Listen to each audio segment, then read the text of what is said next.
Welcome back. We are here for Hearts of Camelot, Prince's Bride, episode 3. Yes, 3. So, Hmm. just want to remind folks, where we're at. Just some housekeeping. If you have need to rewrite your dilemmas, this would be a good time to do it. So you can do it before a session starts and then at the very end of session. If things have changed and then you want to kind of um, you're thinking of something that you're planning on concentrating on for the particular session that you want to kind of hit. So it's a good time to rewrite your dilemmas accordingly. Um, and it doesn't have to be I have a both. bit of a question about that actually, Yeah. because I think that um I really like this angle of Llurywenn knowing or having um a lot of hints that Gauter is Fae or related to the Fae. Yeah. But right now the only person who's like also related to that is Roderick. And I don't want two dilemmas featuring Roderick, especially because I can get like extra rolls if I like with the people that are featured. So like doubling up seems like a waste in that sense. Okay. Okay. Um, but I'm like, is there some like basically asking for help? Like, do we think um who else might be interested? Like, I don't know if Perrin could be involved in that. If Gauder also doesn't want Perrin to know, but Perrin might be more perceptive that something is going on without necessarily knowing what, and like needling Llurywenn a little bit about that. Do you think like that's something I think that that makes you can see sense, happening? both because Perrin and Gauter have a pretty close relationship, like we've seen that on screen, and he's interested in, the supernatural in general. So, Mm-hmm. there is a little bit of tension there, or, a question there about how much he would pick up on. Right. Yeah. I mean, there Okay. is And I definitely a guess the distinction. dilemma Yeah. would be that I can tell that Gauter like doesn't want this known for some reason, because otherwise he would have just like told Perrin and Roderick, obviously. Yeah, he So like had I feel I need to keep this a secret, but people are like looking into it. Could be the dilemma or he certainly had opportunity to do so and chose not to. So yeah. Yeah. okay. And Because I also, feel like the Fenilled one dilemma doesn't seem to like come up that much, so I'm fine dropping yeah. that one. Yeah, because I don't think we established her as actually coming like in the No, yeah, I think this she next leg of the stayed. journey. Yeah, she stayed Yeah, I think with your she, yeah. father. Mhm. And then I mean, there was that one scene in a previous episode where Gauter was specifically asking Perrin about faith and such, and then of course, like asking Perrin to help heal or Mhm. keep Humphrey stable, and so there's a lot going on there, and so it's like it'll be interesting to see like how Perrin like actually approaches this. Like, does even Perrin see it? That's the other question. Like, Perrin is so Mhm. like, oh, what kind of cryptids or whatever are in the forest? Like, does he see what's right in front of his face? You know what I'm saying? Right. It's like, And I feel like we kind of had like that little bit of moment between Princess Llurywenn and Gowdra, and I feel like it yeah, might be a matter of honor. Like I'm not going to say something that you didn't give me permission to say. So like it's like she's honor about not to say anything, but obviously she also doesn't want to lie to Perrin. So I think like that's sort of where the dilemma comes from. Like I don't sure. like lying is dishonorable, but saying things that people didn't Aren't your give you story permission to say is also dishonorable. right? If So it's I not your think story like to tell, that's exactly. That's cool. exactly Yeah, okay. I like I that. think that's That's how I'm cool. gonna phrase it. Cool. Yeah, absolutely. All right. And then just to remind folks, I mean, because we were talking about the Destiny track last time, and the way you can fulfill Destiny at any time, please be reminded, you can mark a box of Destiny to do one of the following. You can increase your level by 1. You can pick an option from the list of level up options. You receive an automatic, unqualified success instead of rolling dice. So you have to make that decision to mark Destiny to absolutely succeed without rolling. You can stop a misfortune from occurring. So, reminder, anything mixed result or less, you automatically get some kind of misfortune. Okay. So, fulfilling destiny stops the misfortune from happening. I will tell you what the misfortune is, and then you can decide whether to go through with it or if you want to mark destiny. And then you can also, if you have any harmed virtues from getting harm, of course, then you would mark off destiny to heal that virtue. Or you can be healed and comforted by somebody else, like with them using that particular move. So, yeah, I think that's the basic point. And can yeah, that can happen at any time? at any time, it says. Oh, I kind of want to use this. This seems useful. Okay, so like, Yeah. what would you like to do for fulfilling destiny, since we're talking about it? Uh, the wait, fulfilling destiny is Marking your destiny Wait, track destiny on what? your. okay. Now, do I need to do a narrative thing to do that, or is this just mechanical? If you think, if you think it's in keeping fictionally to narrate what happens, like how you can do this, then I'm perfectly happy to listen to the narration, or just mechanically do it. It's like, oh no, I mean, Yeah. like, I'm not taking that misfortune. It's like, yeah, just marking a point of destiny. There you go. I have an idea for how mine can tie into my scene book, so Cool, I'm cool. gonna like wrap it in. Okay, all right. Why did you have an idea, Noctua, for Roderick? Yeah, I was looking at the list of champion moves and I'm like, oh, there's another one of these that I want. So if I can mark destiny to pick another move from my list, I believe is that does allow you to level up. Yeah, you yeah, pick an let's option from the list of level up options if you mark destiny. okay, I want to do that. Okay, so mark a point of destiny on your track, and then yeah, go ahead and take the non-epic move from another playbook or a move from your playbook, whatever. Yeah, this is Okay. from the champion playbook. Cool, cool, cool. All right, awesome. Okay. All right. Yeah, when it says increase your level by one, that's just for like when you battle against someone. Exactly, Yeah, because like if you you're want to lower be level than them, then you get a Mhm. worse result, basically. So Exactly. So I mean, like it's kind of makes sense if you want to Mhm. boost yourself up position wise, so this way you're not in a disadvantaged position, because yeah, again, mixed result unless equals misfortune. Okay. Anybody else want to do any stuff, or you want to do your fulfill destiny narratively, Perin? yeah, I'm just gonna frame it that way. Perfect. Okay. Okay. All right, so let's go ahead and get this party started. So we take ourselves to the Abbey to start. It's been however long it's been. I'm not even gonna worry about days, like hand waving, all that time stuff, at least for now. And you've brought Humphrey to the Abbey. Do you imagine that the bishop has healing powers, or No, has there's just Humphrey is being taken care of by the fellow like abbots and nuns and such. It's not something miraculous. okay? Miracles are pretty rare in my mind in this setting. Perrin might be one of the few people who was kind of like a living saint or whatever. So they're just taking care of Humphrey in the normal way. He's healing slowly with regular medicine. So, he won't be healed. He won't be able to travel back with me, Okay. but I can report that he's at least on the mend. Great.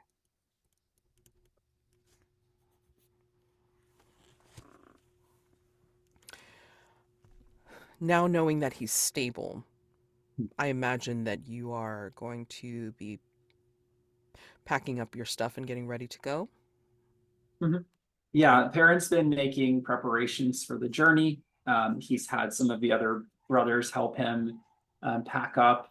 I think they have lent him a donkey, who he is dubbing Ezekiel, and is laden him with supplies and stuff. But there's one very important item that Perrin cannot leave without. So we see him in the crypt of Saint Adamus, where he liked to study from time to time when he was at the Abbey. And in there, Lily is kind of like perched on the sarcophagus, I guess, to the side. And, you know, he occasionally looks up from what he's scribing, and like scratches her cheek and gives her a little bit of meat and whatever hawks eat. And we see on the book, he's just finishing inscribing something that says like Arsenius Serpentis. And there is a picture of a knight fighting a bear with two snake heads very valiantly. You know, and not at all how they actually took it down. But as he is just about to close the book, we notice that someone has packaged, like the hand from the sarcophagus is slightly open, and the hand from Saint Adamus is missing, and there's a bag next to the book. And it's because he has requested, he is going to request permission from the bishop to take this as like a holy relic. You know, both to keep the people journeying towards Spirit Hawk Peak safe, and also, you know, just for morale purposes, protection, that sort of thing. So, you know, I don't know if the bishop comes to meet him here or if he's being called to the bishop's office afterwards.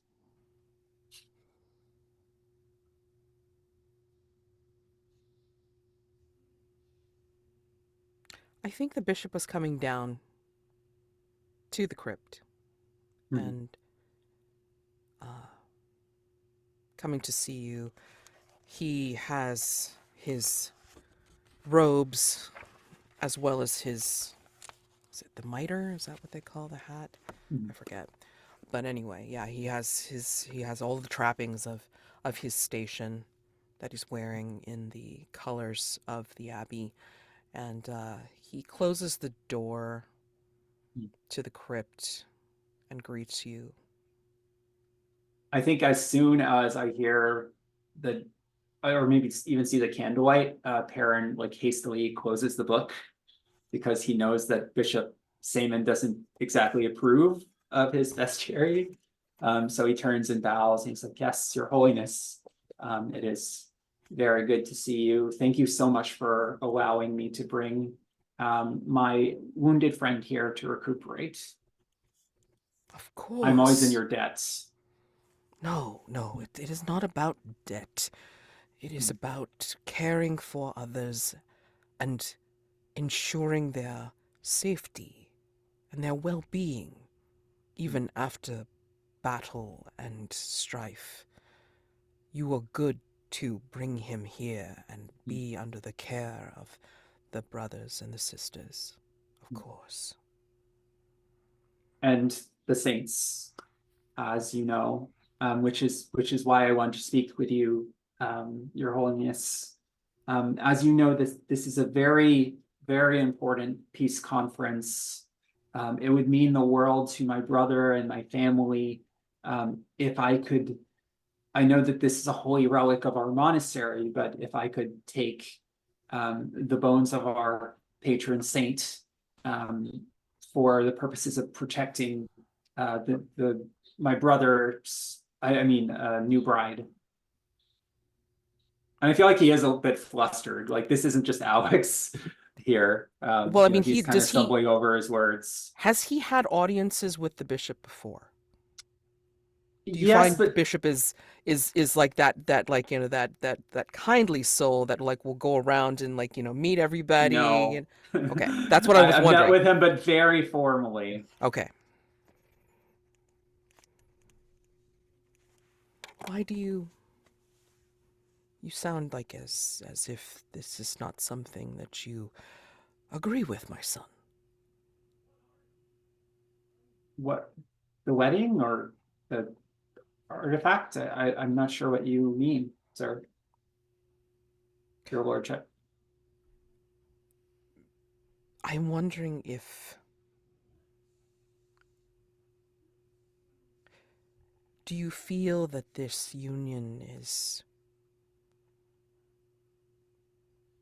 possibly in conflict with your faith? No, it is about love and peace and everything that I've been raised to believe in. You don't misunderstand me. Your Holiness, I have no concerns about the union. My concerns are, it shames me to admit, but do you remember when I was first brought here and my mother came under attack and I failed to help her in any way, and I feel responsible in some ways for the fate of our saint. And I know it was the will of God. I've come to terms with that, but if I can beseech the protection of our saint and our God, it would comfort me to know that I can at least help in this way. We are no fighters here, but we are soldiers of a different path. As you say. And he comes to you and puts his hand on your shoulder. Before I go on, I want to know how weighty that hand feels. So weighty, like, and a blacksmith's annual on his shoulder. Right. And I think he knows that because, I mean, like, he can see your, not timidity, but it's like a slight wince, as if you feel how heavy that hand is on you. And he kind of smiles a little bit and says, "You were so eager when you came to us, but yet you said it yourself. You were but a boy and not a warrior.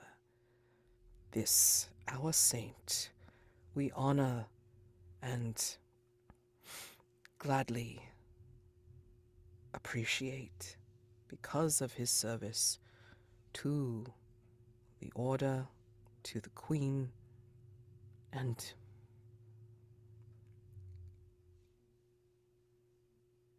you needn't feel as if your guilt as a child should follow you through your days. You did what you could, and that is all anyone could ask." I think his eyes well up with tears a little bit. He's like, "It gladdens my heart to hear you say such, Father. If there is any way that I can serve the church further in this matter, or if perhaps you could come with me, or let me know if there's anything I can do." My journeying days are over, young one, but I will say, if you find in your journey, especially with the new bride, if you see an opportunity to bring to her people, this great grace that we experience, and that she can see the power of our saint, then please spread the word. Make sure that it is known in their hearts as well as minds. You can do this for us, yes? Is this enough for an endured heartbreak? Because I feel like Perin is feeling like a lot of pressure from different angles here, both that Sure. he's putting on himself and from the bishop, and he knows that Llurywenn will not like that at all. Yeah. So I'm gonna go ahead and roll. What will you do if you lose control first? Acting rashly, flying into a rage, collapsing into a faint, retreating in tears, or something equally similarly melodramatic. I think he faints. And maybe that'll delay him from starting his journey. Like I just automatically fail the make haste roll. Okay. And then you would, So let me see. and then unfulfilled destiny. D6 plus 4. I got a 7. Okay. So, misfortune. Let's see. Do what you wanted, but also receive misfortune. Okay. So, in this conversation, you want to take the relic with you to help Mhm. protect the princess and, of course, the folks on this journey. Um, Mhm. you do what you want, and he will allow you to take this. But he is quite, what's the word? Mhm. Not earnest, but he is, ah, I know. He is looking at you very directly in your eyes as he puts both hands on your shoulders and says, "Remember, this is very important. You are not only as a representative of your brother, Mhm. you are also an ambassador of your faith." And those two words are very heavy in your Mhm. mind. It's like if you can imagine a bell, like, and you're Mhm. in the middle of it, that's what those two words sound like to you. Mhm. Let me look at your virtues here. Give me a second. Um, do you feel ashamed or befuddled? I feel like probably a little ashamed, to be Okay. honest. Yeah. Then yes. Or that's the closest to what he's feeling right Hmm. now, that he's worried about failing in all these different ways. Exactly. Exactly. Um, He's putting pressure on you. Um, and uh, maybe that voiceover is, what the audience sees as he's like departing on the road on Ezekiel with Lily on his shoulder, sweat dripping down his brow, storm clouds on the horizon. yeah. Oh, that's great. That's terrific. Okay. Um, and Do you want yeah. do you want me to go ahead and make haste, or do you want to cut to someone else first? Let's see about like you making haste because I mean, like, you're on a donkey. It's not as fast as the Hmm. horses necessarily. So I'd be curious to see like how this goes. And we get to see another move rolled upon. All right, so So, I'm gonna mark one of my dilemmas because I have to get to Roderick and Llurywenn, mm-hmm.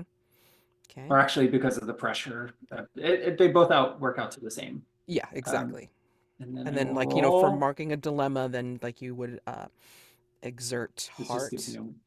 and then +1 for that. And then plus um I got the another haste. 7.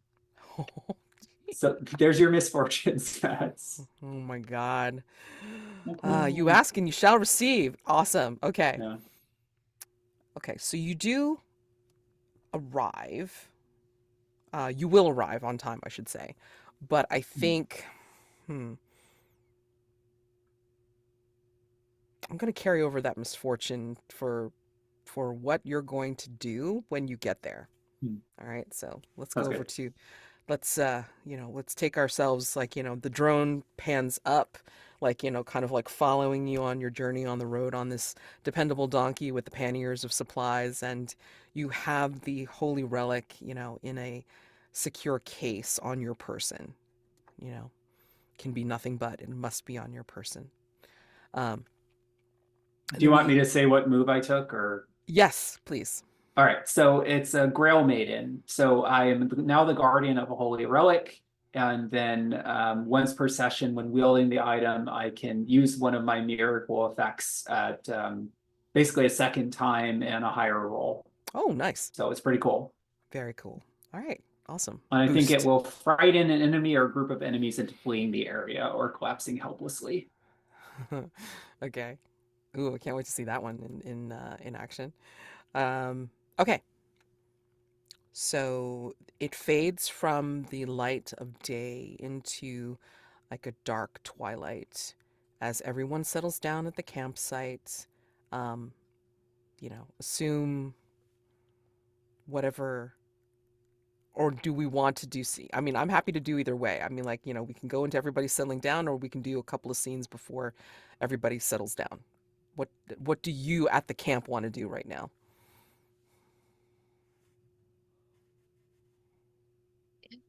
I think we can go into the settling down part. I know we wanted to do a scene with Llurywenn and Roderick. Before or after Yeah, and I things? like how I had that in mind. I think it makes more sense if we already settled, because I think like Princess Llurywenn like will like very formally like not even invite, like summon, like summon Roderick Mhm. as if to talk, like strategy, or like I have some concerns about my safety over the rest of this route and I need to talk to the captain of this whole thing, right? Like a really formal so like that's what Roderick will receive, like a very incredibly formal summoning to her tent or her whatever. Yeah. Yeah, so upon receiving such, he would uh he would be a little bit like, I thought we I hmm, I wonder what the concern is. And so yeah, he's like puts on his most courtly air and will answer the summons. Hi, Katie. He had to go. He was trying to eat stuff he shouldn't eat. Yeah, I think Roderick, there are, I assume, always guards placed in front of Lurywin's tents. Mhm. They like Oh, let of you in. course. Yeah, yeah. Of course, he would have nothing else. Like if they were not correctly standing there, there would be hell to pay. So I think she kind of like sits there, and she's indeed like seated at a table. There's a map laid out. There's, like the little pawns and stuff that can be moved like we see in the movies. And she says, um, do you have like is your title just like Sir Roderick, or are you like commander or captain or I think he's just a sir because this is not an official military operation. Mhm. So I don't think he's got like a military rank for this. It's just sir. Okay, yeah, then she'll be like, Sir Roderick, enter, please. He does so, and he gives Llurywenn a bow as he arrives at his position. She gestures and the knights like close the flap to her tent. She says, I have some concerns about the safety of the rest of my trip. She gestures for you to sit. It seems that one of the knights um, who should be taking care of me is hiding injury, and I am not sure how he plans to proceed with such injury. As has been established, Roderick is an idiot and does not get it. Yeah. So, uh, And you can tell that Llurywenn like kind of has that little smile, like she totally thinks you got it. and so Roderick kind of like sits forward in his chair and says, if one of my men is not functioning at his highest capacity, I will be sure that he is either replaced or attended to, at your preference, of course. Yes, I do wonder. And she will like take a chair and sit down very daintily. All her skirts go like a little flush as she like sits down. And she says, how would you treat, what would you say to one of your men trying to hide such an injury? A man is not effective in combat if he is injured, whether it be an injury of the body or an injury of the mind. One must be functioning at full capacity to best serve their monarch. A man who does not trust his company to care for him when he is injured can hardly be trusted to remain stalwart in battle. A man who cannot trust his companions to care for him, well, no one would be surprised if in the heat of battle he fled. Indeed. Pray tell, do you think exceptions should be made for those of higher rank and perhaps superior breeding? My lady, I cannot speak to breeding. As for rank, no man is above fear, whether he be king or peasant. I'm very glad you say so. And she will lean forward and like very gently push where she has seen you like the wound. Like, so why are you being like this then? He okay, you see several things happen to him all at once. Uh First, he's blushing bright red and he's pale enough that you can tell. Second, if she touches him, he kind of like starts, partly because it hurts, and partly because he was not expecting physical contact. So he's like, oh, hmm," and like you see the wince of the, oh, that hurt. I'm sorry. I didn't think it was so quite that bad. Uh, and he goes, no, no, my lady, it's quite all right. Uh, just needs a good night's sleep to recover. How did you? And like, uh, he's gonna think about, wait a minute, I fought the bear snake and you weren't there, and I've been wearing armor this whole time. How did you know? And it comes across as you are perceptive indeed, my lady, to be able to have seen such a paltry injury such as this. Your care Well, gladdens my heart. and I think like now it's her turn to blush and she like kind of gets up and she's like, well, it's a matter of my security. If you are not, as you said, at your best and most stalwart, and there is no telling what might happen if we engage with danger once again. She's like, I'm not gonna tell him that I was looking at him the whole time. Uh, uh, hold on. Mechanically, can I ask, it's like, are you trying to do a heal and comfort? Yeah, I Maybe? was getting there. I think she's going to wind up just sort of like, please let me take care of this for you. Like, Oh, Yeah, yeah. okay. But as has been established, Roderick is an idiot, so he's kind of slow on the uptake. Um, but yeah, I think he will say, well, to stave off my own hypocrisy, now that you are aware of my state, he kind of like looks at his shoes and mumbles, some assistance would be appreciated. and Jazy. I think she kind of like giggles at that, at the sort of seeing like that boy in him when they were still kids. And she says, well, we arrived there in the end. And she will get some herbs that she's like, like there's like really nice smelling flowers, herbs, and all of that, because her household is very focused on healing and such, with all the rural things that they have going on. And she'll make him like a salve, as she'll like gesture for him. I think she like gestures for him to take off his clothes so she can like help. Like, I don't know where the injury is, but if it's like his torso, and then she kind of has that moment of like, oh no, but we have to do it. Yeah. Okay, for the drama of it, I'm gonna say he's got an injury kind of like on the side, like just below the ribs.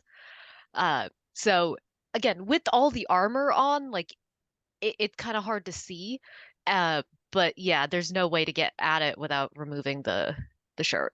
So Yeah, so I think she kind of like, or maybe she doesn't even gesture, but like you thought of it, right? So she just like turns around and just sees you like shirtless and kind of goes like, right, this will only take a moment. And she kind of like, averts her eyes and just focus on the wound, focus on the wound. Mhm. And I should probably roll heal. What is it meant heal? It's a thing. Heal and comfort. You want to roll Healing. with wise, please. Absolutely. I have died. I can do this.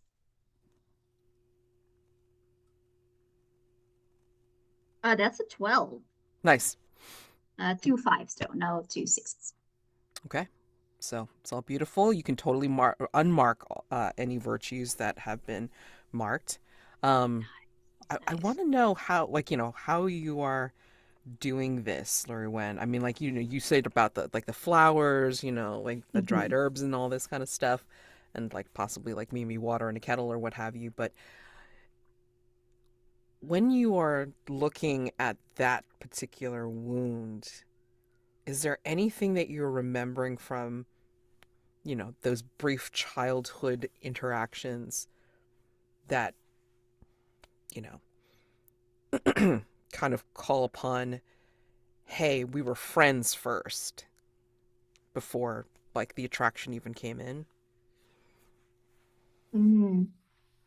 Yeah, I think it's sort of, I imagine that, like they played together a lot. And like Llurywenn especially was drawn to Roderick because he like wasn't as stuffy as his brother, because like they were the same age and there wasn't like all the expectation. So I imagine that that kind of influenced her play to maybe be a little bit more reckless at times, because like this is a time for the adventure, right? Like we don't have a lot of time for it because our parents are gonna come and they'll make me sit with Archon and do like stuffy tea parties, and they'll take Roderick away, so like it has to be now. We have to climb that tree in the 2 minutes that we have, like that kind of, not desperation, but just like a little bit more of kids being a bit rebellious because they Mhm. have so many expectations. So I think like her taking care of little scraps and scrapes, like that was a very, like nothing, quite as much of a wound as this, but like her putting little petals on scrapes on his fingers, or like bandaging up an elbow. Like I think that was just a very common occurrence, and she probably like got away by pretending like, well, I have to learn these stuff. Like a good queen should know how to heal people, so let me help my bestie.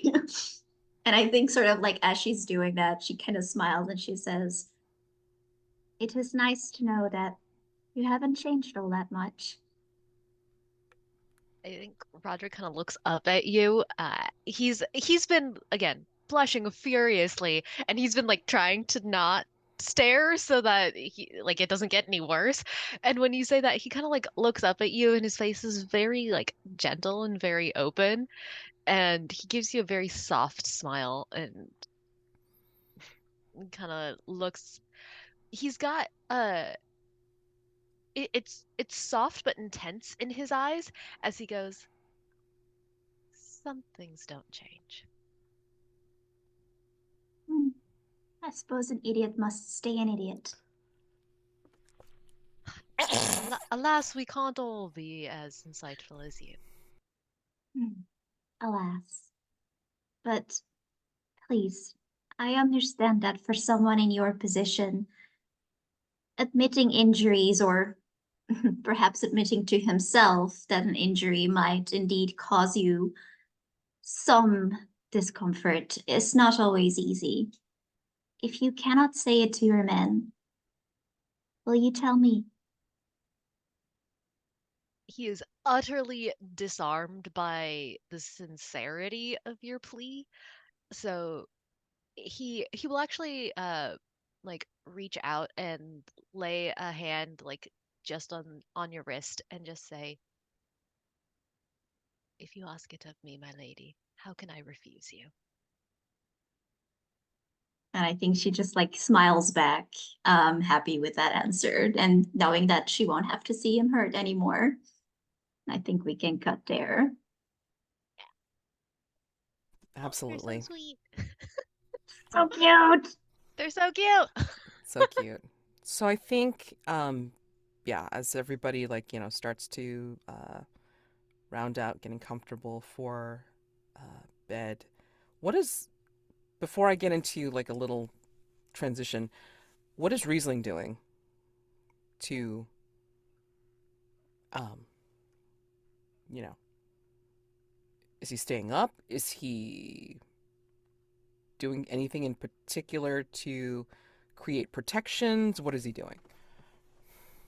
I think what Riesling is doing is after people have settled down, that Riesling is going to go and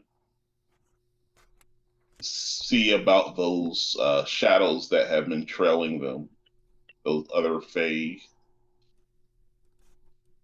clearly were following them, and to figure out what exactly they're doing Mm-hmm. or their purposes.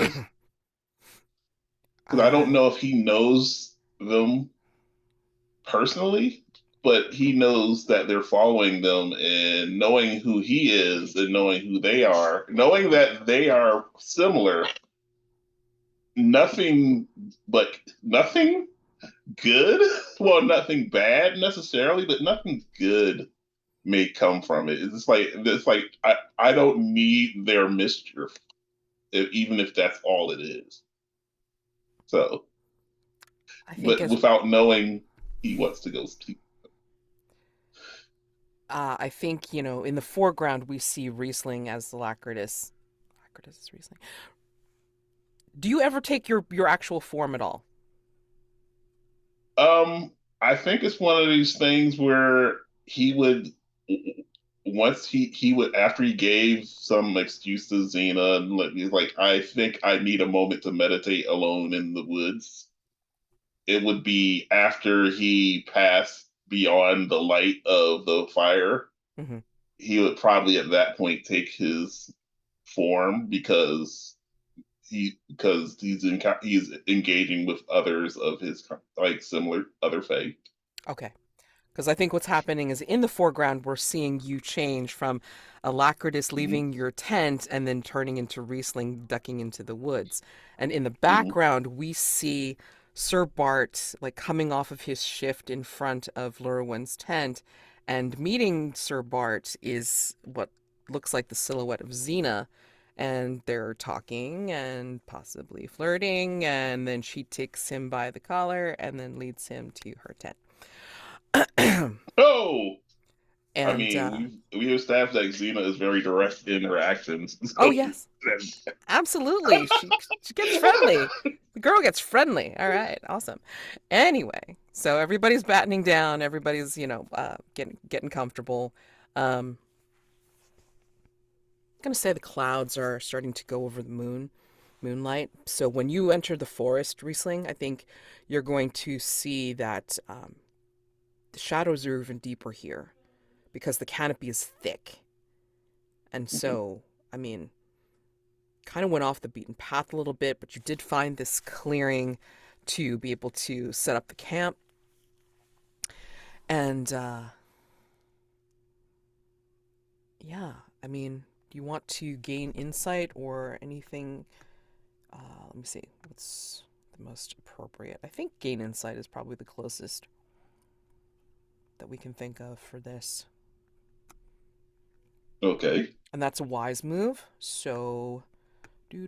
Give me a second.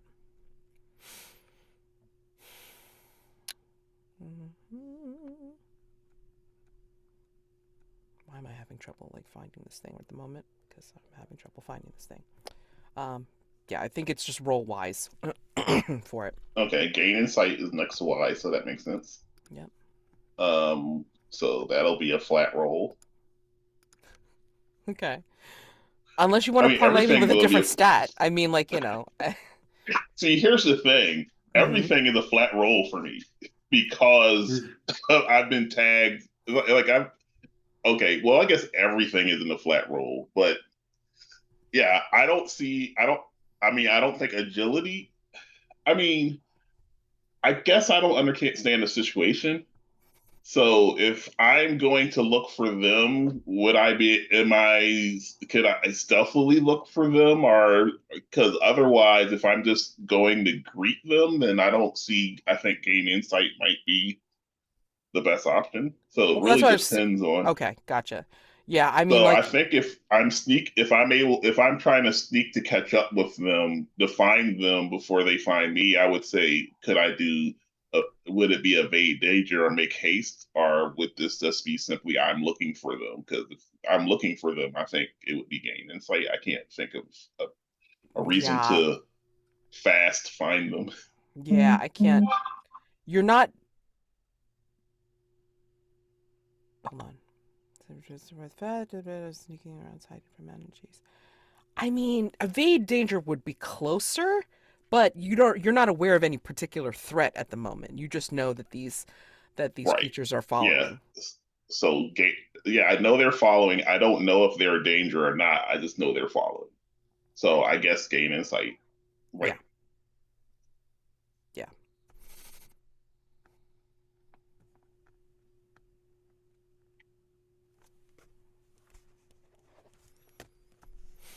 I got a 6.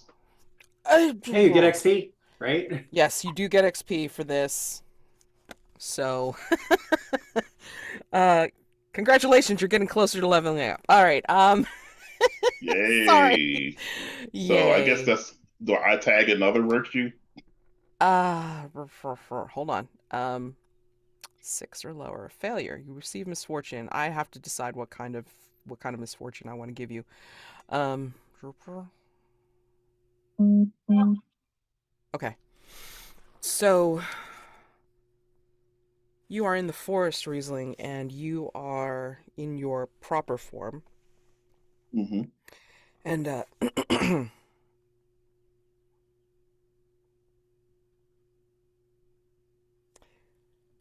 I think you're so caught up in looking for those that look like you are not heeding other things that could be around here. And I think before you know it, you step into a trap, and you can tell me whether it's something that is arcane or if it's something more mundane, because you're snatched up into what is a net or something magically imbued that you can't get out of, at least not right away.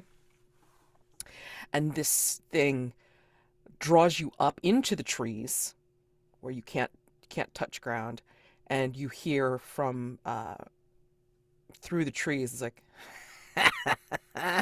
we got another one, boys.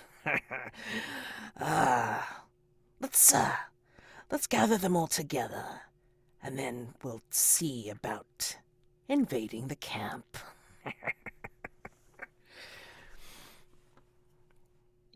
I guess I'll say that it was mundane because that voice sounded like someone who doesn't know how to use magic. I don't know. It sounded more like a bandit than it sounded like a magic thing. So Okay. Alrighty. Fair enough. yeah. Alrighty. So, yeah, I mean, like, you feel yourself being trundled along, but you cannot see who has you in the net. Like, then you're being carried off with ease. So I don't know if you told me like exactly like Riesling's stature outside of Oh, Alacritus's form. Riesling is Riesling is like this about like a goblin size. Like so, I think he's probably around like maybe 3 feet, 3.5 feet at most, Okay. around that. Okay. Yeah. So basically, somebody's like trundling you off, but you can't see. Even if you can see in the dark, you can't see who has you right now, and that's puzzling. That's a concern. So, I think as Riesling's being carried off, like assume that he has been like kind of going through the woods for a little bit and then got caught. I think back at the camp, there are shadows that are ducking in and out of the tents. And then the people that were left, like not Sir Bart or anybody, those folks are taken out with something that looks like darts to the neck. Like they're falling unconscious where they stand. And yeah.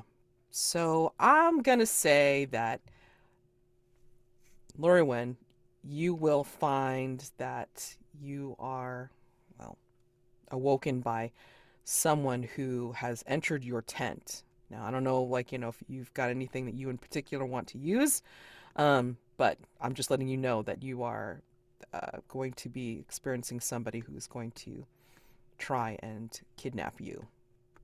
Can I intervene? Is Of that a course. thing that... Okay, yeah.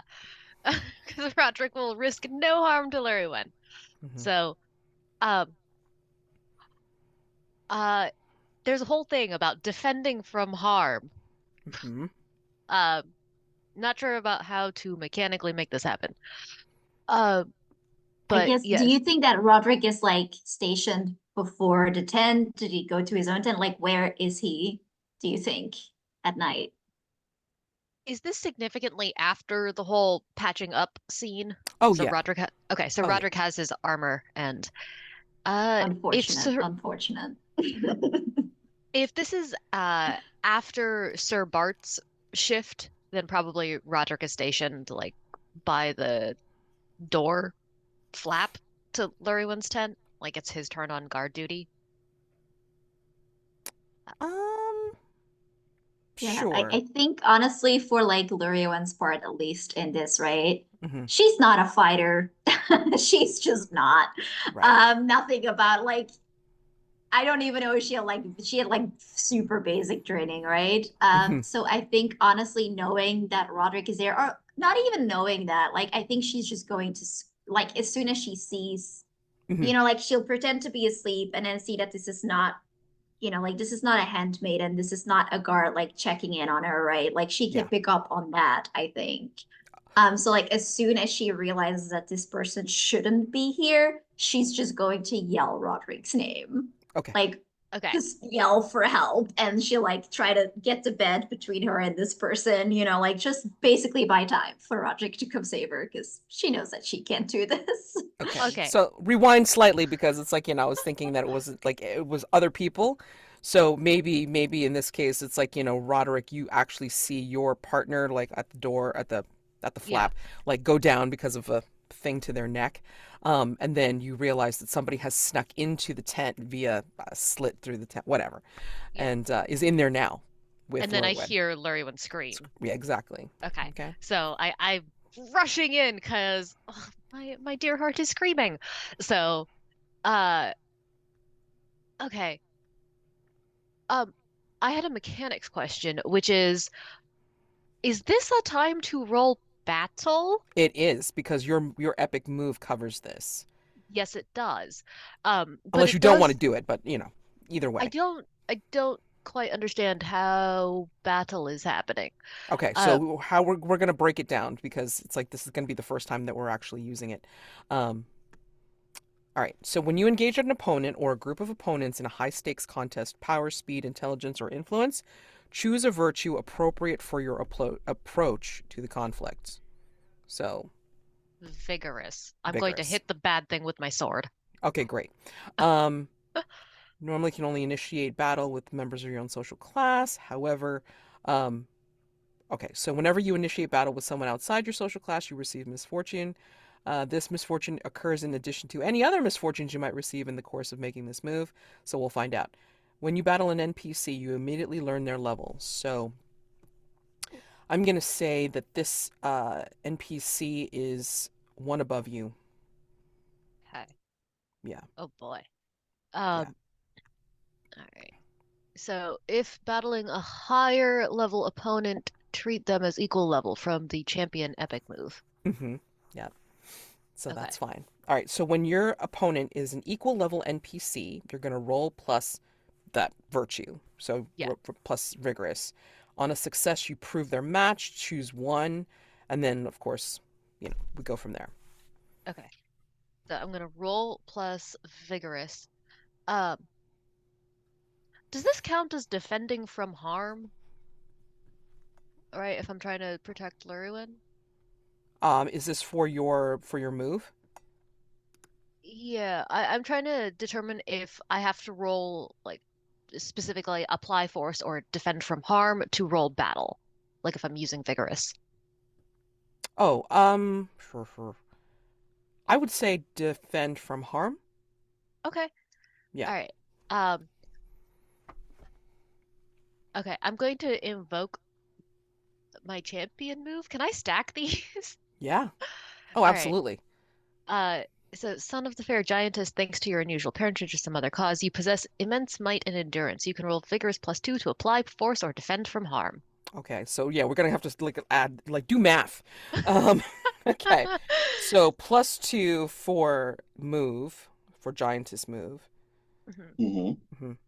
and then +1 vigorous, right? +1 vigorous, yep, And then the normal 2d6. and the normal 2d6, yeah. All right. Let's do this. Ooh.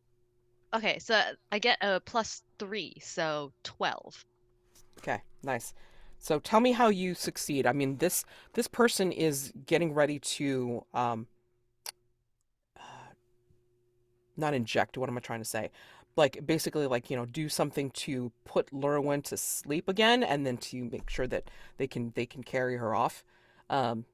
Like I don't know, kidnapping tools, whatever. I don't know what this looks like. Anyway, you whip out your sword, and then like they've got like an equal weapon at their Mhm. side, rather Uh, side like a curved sword, basically at their ooh, side. nice. Yeah, yeah, yeah. I think Roderick kind of bursts in very ungraciously after hearing Llurywenn scream and sees this figure. I'm imagining this figure is shorter than he is. Uh, I don't know, it was just like that in my head. So, he sees the figure who's got like a dart or a syringe in one hand with whatever intoxicant and like the sword in the other. And the figure is focused on Llurywenn, who's like on the other side of the bed, trying to stay away from him. And when Roderick bursts in, like the figure gets distracted, turns to Roderick, and intends to brandish the sword, and instead brandishes the dart that's in the other hand. So Roderick is swinging the sword at the hand that's holding the dart thing, and just takes the hand clean off at the wrist. So hand and dart go clattering to the floor. There is an accompanying uh scream of pain from this figure as Mhm. they collapse to the floor. The other sword they're holding like clatters to the ground as they're holding the hand. Right. And I think at this point, then you're going to be coming up against somebody else who has heard their companions cry and has come to help them through that one slit through the tent. Um, oh boy, I'm gonna say that. Give me a second. I'm trying to figure out how to bring everybody into this. Like Riesling, you are captured and you're being brought elsewhere, possibly even further away from the camp. I don't know Oh, how you want to get I out of know this. how Riesling would get out of this situation. That's not a concern. So Okay. because Riesling would be using his false Guinevere to tag to use Minwin's son of Three Cries, which lets you shapeshift into a natural beast, which would be a giant grizzly bear. So I assuming whatever 3.5 foot box they put him in is now bits and pieces of a container and a giant grizzly bear on top of their vehicle. Sure, sure. Yeah, I mean, like they're taking you through the trees. So if you do turn, Mhm. if you do, you have to roll for this particular move or no? No, I have to roll to do anything, but the actual becoming a thing is this happens. I can only do it once per day, but then I can only do it once per day anyway because I can only Mhm. use Guinevere. But then Okay. I have -1 forward because of the false Guinevere, since I'm not an actual sorcerer. Okay, So gotcha, any gotcha. actions I take would then have -1 forward. Okay. Oh wow. Uh, well, hold on. -1 forward. Just the next roll. It wouldn't be like ongoing. If it said ongoing, then Okay, yes, continual through the okay, day.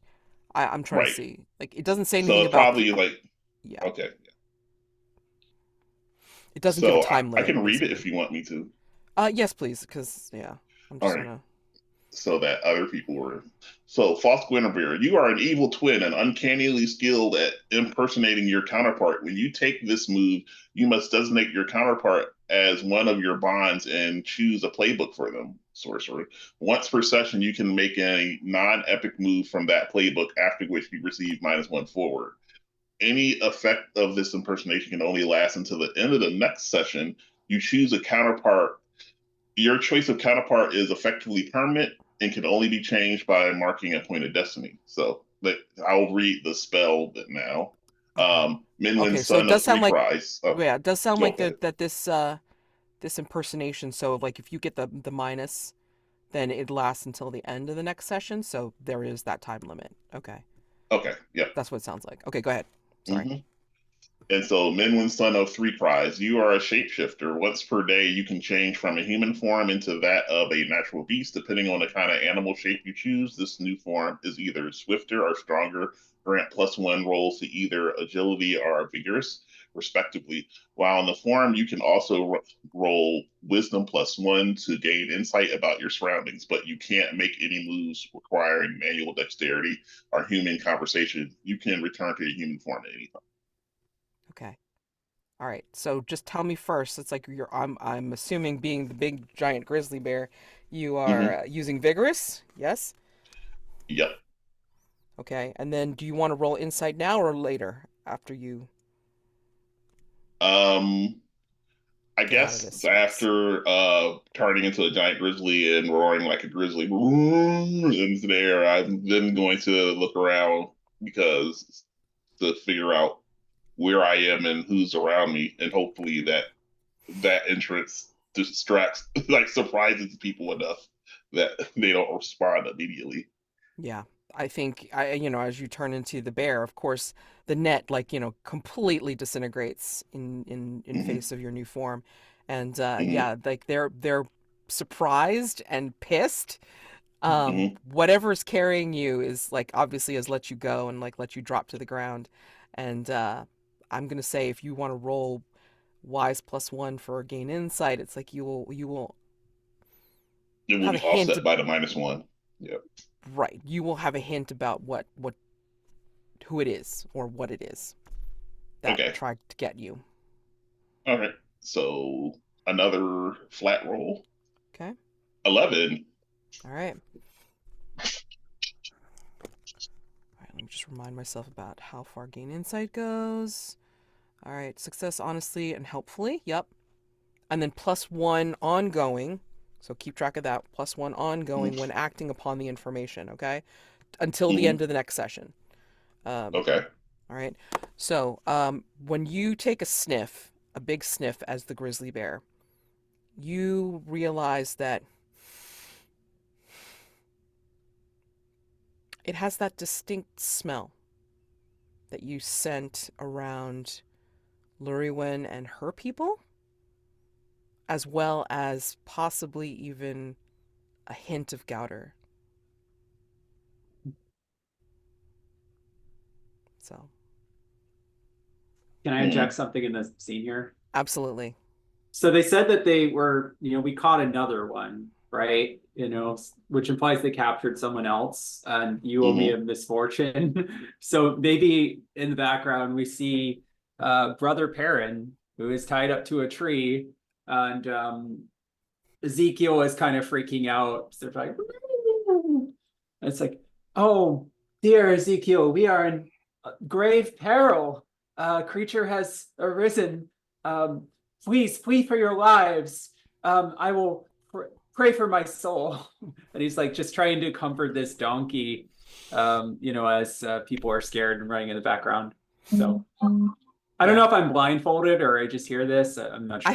I think you're blindfolded because I mean Yeah. that they don't want you to know who's captured you. No. I mean like, they're already under hoods and such. I'm barely mercy. Oh God. Oh chat. Okay. All right. So that works. That works perfectly good. Thank you so much. That's great. You're welcome. But yeah, yeah, you see this Riesling, but you don't have conversation. You don't have human No, I conversation yet. can't talk. Yeah. You No. can't talk. You are still in your grizzly Okay. bear form. What do Yeah. you do? You Are do.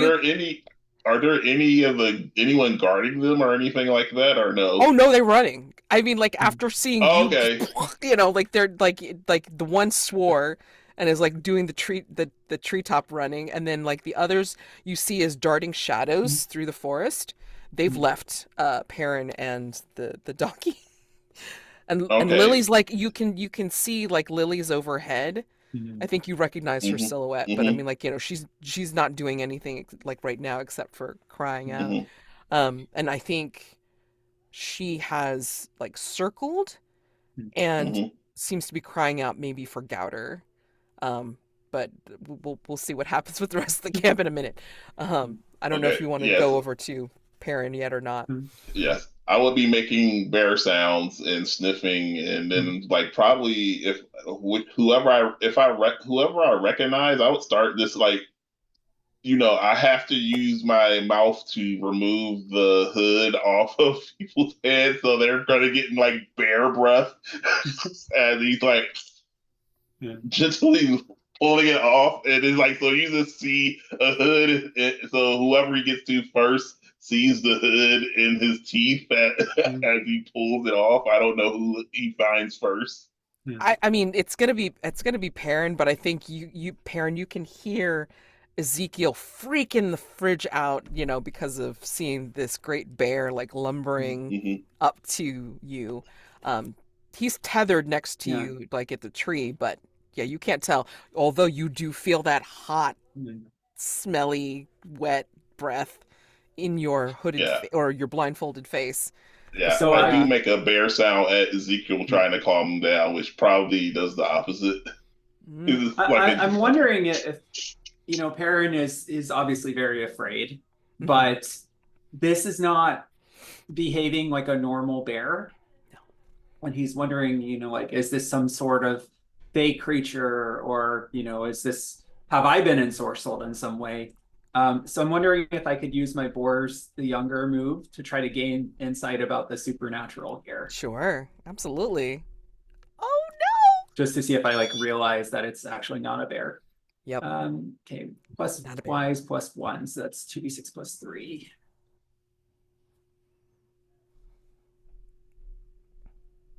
I got a 13. Okay. So I think what he says is, Magister Alacritus?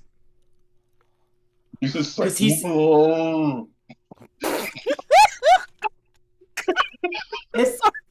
it must be you. I remember when you showed me how you could shape into different forms. Oh, it's so pleasing to my heart to see you, obviously in a different form, but if you could please release me. So, like, Bearling will shake himself out because he has to, and then we'll go around and try to paw at the ropes until until he cuts them with his claws, his long nails. And yeah, as soon as Perrin gets up, he's stretching out his arms a little bit, and he tries to comfort. It's all right, Ezekiel. This is my old friend and mentor. You have nothing to fear from him. Or how did you find me? This is incredible.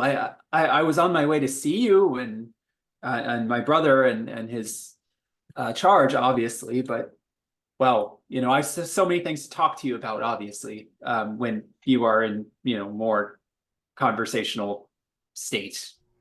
I think at this point you hear Lily go, and then almost dive bomb the camp. Yeah, there's shit going down, and I think you can hear it. Yeah, so I will look for anyone else that might be tied up if there's anyone else here. No. Yeah, so then Bearling will, because that's his name now until change back. It will nuzzle Perrin's face a little, and then kind of turn to run off towards where. I think Perrin will gather obviously the finger bones and the book, and then kind of try to trundle after Alacritus. Of course. Oh my gosh. Okay, so leading Ezekiel, who is probably still panicking. Oh yeah, no, Ezekiel does not want to be ridden, does not want to do anything, especially very near the bear, because catching the bear scent, oh god, no. Heck no. So well, Ezekiel is going to have nothing to do with it. Then I'm going to slightly change what I'm going to do. I'm going to settle down on my belly as an indication for parents to hop on. Oh, nice. Oh shit. Okay. Yeah, I think he does. That's He's nice. yes, to save our friends. Then he charges off towards Yeah. camp. Hold on tight, Perin. Oh my God. Okay. So we got Bear trundling off with a brother. All right, fabulous. Okay, Yeah. so back at the camp, another person has popped up, Roderick, and is trying to, well, you know, saying something in a different language, so you don't know what they're saying. But like, obviously indicating to his or their uh, companion to, I don't know, like with their hand cut off, like, get out, and then like, they'll take care of trying to grab Llurywenn. Okay, so also this person is one level higher than you. Okay. For this language they're speaking, is it the same one Llurywenn would know? Like, can she understand them? Llurywenn, would you like to gain insight in this panicked session? Yeah, I was going to say, like, while Roderick is fighting or like holding them off, I think Llurywenn, I think, like we see a splash of blood as the hand was chopped off. She was wearing like, this very delicate, beautiful white nightgown that's now just like blossoming dark red. She like her eyes are wide, she's shaking, she's not seen such violence, or like, I don't think she like expected it of Roderick, because of course he's a fighter, but still like seeing it, I think she's kind of shocked at this. But like I think just kind of like all of it is kicking in, like what a queen does, what is happening. And like as the blood sort of drips from her face, she is like trying to see if she can understand this language, if there's insignia on these people, if there's like behavior that she can sort of understand, Okay. to roll insight. Okay. Is there anything that you can use to boost your wise move on this? Oop, sorry. I don't think so. I Okay. get 2+2 courteous when targeting my bonds, but I don't think that applies here. Okay. And my household helps me with healing, so. Okay. And it does not really do anything with my dilemmas, so no, I Okay. don't Okay. think so. Just making sure. Okay. Go Yeah, ahead and roll. let's get some drama. Let's whip this. Okay. It's still an 8. Okay. With your 8, there is going to be some misfortune. Give me a second. All right. Yes, you do succeed in listening to their talk. And I'm going to say that even though they're completely wrapped up and hooded and all this kind of stuff, like you can't tell, like, anything. And even their voices seem kind of masked, possibly because of the muffling of the hood and such. You can tell that it is very similar to your language. However, it is guttural. It is something wilder than your language. So while you can pick out certain words, and your name, of course, you can't really get what else is being said. Like Llurywenn, take her, leave. That's all you can kind of make out from what they were growling. Stop it. And yeah, so Roderick, you got this other person to deal with. Yep. I think Roderick is going to call over his shoulder to Llurywenn without ever taking his eyes off the other guy. Mhm. Run, my lady! And then he's going to try and stab the bad guy. Okay, this would definitely be apply force in this Yeah. case. Mm-hmm. Okay. I, being smart, put my dice back in their bag. You didn't think we were done, did you? Okay, can I use my champion move more than once? Like, can I use the same thing again?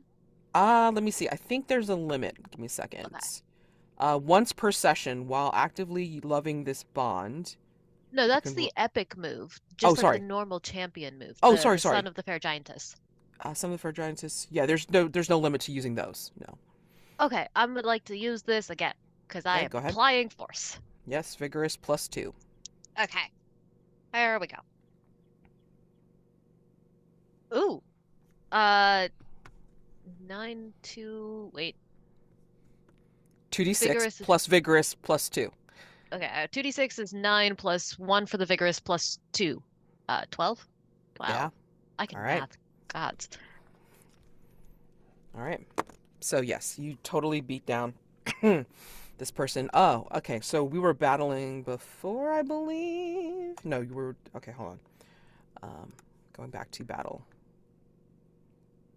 because we were also trying to do levels and such. Oh, if Because this you is were a supposed to higher pick. level. Yeah, it was higher level, and you said because of your move, you were able to bump them down.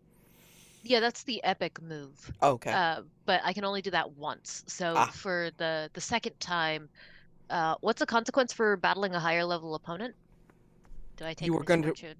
You were going to roll virtue. You're going to roll on the vigorous because that's what I'm imagining you're using for this. Yes. Okay. Okay. So it's just straight vigorous. Straight vigorous, yes. Okay. I have rolled a 10 plus 1, 11. Okay. All right. You needed to pick for the equal level NPC. You needed to pick one of those things Can first. I? Yeah, There's go a help or hinder move. If I Oh. help and give Roderick a +1 for a 12, does that do something extra? For the battle, no. I mean, on a success, they don't lose outright, Mhm. and then but like Okay. he would still choose Yeah, one it of those doesn't- things. It doesn't say anything about a 12. Yeah. Okay. Yeah, no circumstances for a 12 plus, which would be great, but yeah. So for the first battle, like for the first dude, you would just need to pick one of those things. Well, for the first dude, the one who lost a hand, Yeah. I invoked my epic move, so that was an equal level NPC. Okay. And then for the second Mhm. dude, my epic move only applies once per session. So for the second dude, I have to actually do the battle rules, I Okay. think. Okay. Yeah. Hold on, let me just double check the love move. Battle treat them as okay, so they treat them. I think you still get the okay, so qualified success, you get +1 forward. Okay. So that's still that you're still succeeding with the second battle roll, so that's fine. And I think you do still get the benefit of that battle roll. Oh. Even with using your epic move, because things stack. At least as far as I can tell, they stack. So going to the battle move, in the rules, equal level NPC, pick one of those things. I think from the way you described it, it was temporary. All right, hold on. Yeah, I think it was. Yeah, the guy survived to flee, but he's missing a hand. Yeah. They're definitely to reduce level by 1. You mark 1 XP. Okay, great. And then for this higher level NPC that you succeeded upon, you would choose one of those things. Victory is temporary and costly, or you battle to a draw. Which one of those things do you want? Let's say the first one, your opponent flees. Okay.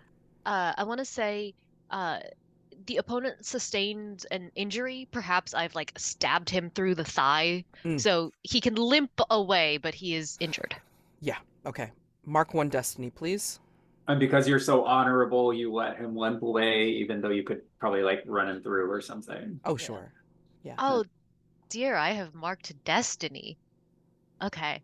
Oh. Let's see what this does. I might die. No, don't say that.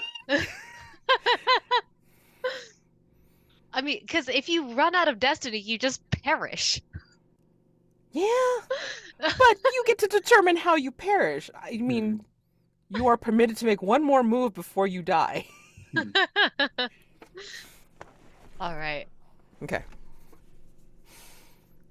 So, anyway, yeah, I think you do run through the thigh, they leave, and you are marking one destiny because this person can possibly come back. Did they say anything ominous before they leave, or they just like trundle off? Yeah, you kind of see their hooded face turn towards you, Roderick, and they mumble something, and Llurywenn, I think you do catch again that language that sounds the same but yet different from yours, and you make out the words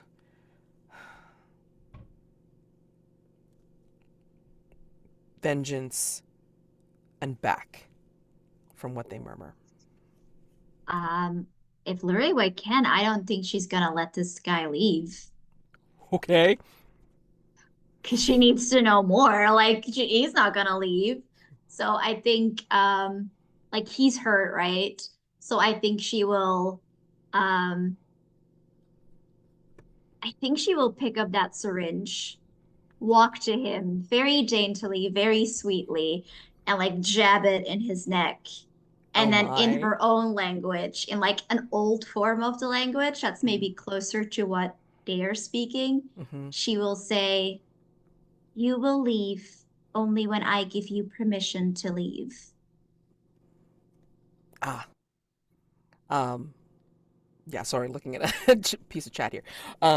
Yes, definitely. Give me a second. All right. Trying to think of which one this is to allow you to do this. I mean, apply I mean, I force? can also sort of like hold it as a threat kinda and feels like- prevail upon. Yeah, Oh, that's what I was feeling. okay. Nice. Okay. Okay, yeah, in that case, I think I'll just like hold it to his neck and I'll like not using it just yet, right? Yeah. And in that language, I will say to him, "Yield, and you may yet walk away with your life. Tell me what you know, and you shall be spared." Okay. Um, Roll with courteous, please. prevail upon. I don't know if this is how it. Let me read the move. Hold up, Sure. hold up. No, it specifically says start getting the bonds in your dilemma, not using them, because otherwise I was gonna use Roderick as the bad cop here, but I Okay. suppose I can't. So I'll just use prevail upon plus courtship. Mm-hmm. Oh, that is 2 6s for Ooh, a 14 nice. total. Damn. Okay.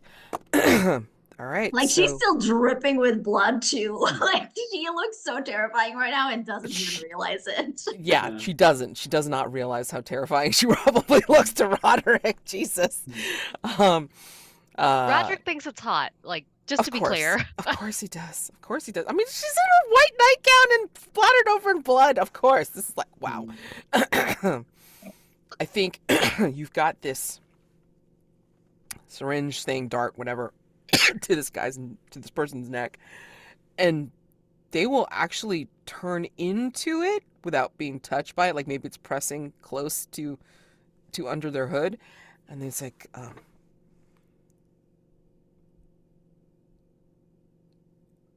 just trying to think exactly what they're gonna growl at you. Something like, "Do your worst, princess. We will not yield to anyone." Like they're trying to get it out in a language that you understand. She smiles and says, "You may yet find that despite my sweet countenance, my worst is indeed very bad." And then she will jam it in and empty the Ooh. syringe. Ooh, wow. And I think Roderick can tell that while she is like projecting this like super confident, steely cold, like there is a shake in her hand. Like I don't think that she quite wants to be this person, but she will also not like let anyone do this without knowing what the hell is happening, right? Right. I think just trying to think about how giving you information will also incur a misfortune, because Roderick doing what he did like also incurred some misfortune. And I think I mean, honestly, I think sort of if we're okay with this, maybe like just forcing, like not Roderick didn't force her into this situation, but like that could be like the broader misfortune of not killing this person. uh-huh. Maybe might make Llurywenn feel like now I have to interrogate them and I have to do this. But like, as I mentioned, like she doesn't actually like wants to be this person. And I think that she's like very afraid of herself right now. And I think like Yeah. maybe there's some misfortune there of like that inadvertently putting her in this awful situation while trying to protect her in a sense. Oh, sure. Oh no. I mean, like If we feel crossed like you've that crossed makes into sense. a very warish line, I'm sure. And I feel like a lot of people see this too, because Yeah. we're like in the Mhm. middle of the camp, and maybe Mhm. Riesling and Perin arrive like right then. It's like, we're here to rescue you. Mhm. After Yeah, and you see like Llurywenn this has rescued herself. Yeah. Yeah, Mhm. but like Llurywenn is supposed to be this like very sweet, meek princess, right? Yeah. And now she's like taking prisoners of war. So Yeah. I do feel like that could be like a bit of tension, like, oh wait, oh Hmm. shit, this is not the girl Okay. that we sent for. I And would like- honestly, oh. just to put in, like, when you do this and you jab into this person's like neck, like you feel the weight, the physical weight Mhm. of this person as they kind of drop back against you and then slide down if you can't hold them up. Because yeah, I mean, like, this was to poison you, to put you to sleep long enough so they could take you. So Mhm. yeah, I mean, maybe you smell like the herbs of this thing that you recognize as like a what do they call it? A sofferant, like, to get you to go to sleep. But it's a particularly strong one, so he's out. Yeah. He's out like a light for a bit. I would like to, if you're okay with this, as Llurywenn does this, I think she's shaking and like that trembling in her hand becomes a little more intense, and Roderick is going to like hold his sword like at his hip so that it's no longer a threat, and he's going to very carefully pull the syringe out of Lurywenn's hand, let it drop to the floor, and just give you a hug because you're shaking and he can see that. He doesn't care that you're covered in blood. Oh boy. And maybe this is where Perrin and Bear Riesling like I burst in. feel like this might be into your heartbreak because she wants that hug, but then like she hears the people arrive, and obviously she cannot be seen hugging in her nightgown. Very not proper. Oh, damn. Roderick at this that point cannot just like happen. he is at a point where he's like, I don't care. Like these people just tried to murder you. Mhm. Yeah, So- and I think the heartbreak for Llurywenn is she wants to feel the same. She wants to also not care, but like she does not have that luxury. She must care. Even now, like she wants nothing more than to have that comfort, but she hears those people, she hears the voices, and she knows that a princess Yeah. like has to be above all that. Even though she like literally just told Roderick, like, don't hide your injuries. A princess is different. So the question mean- is, do you want to push Roderick away or do you want to roll for it?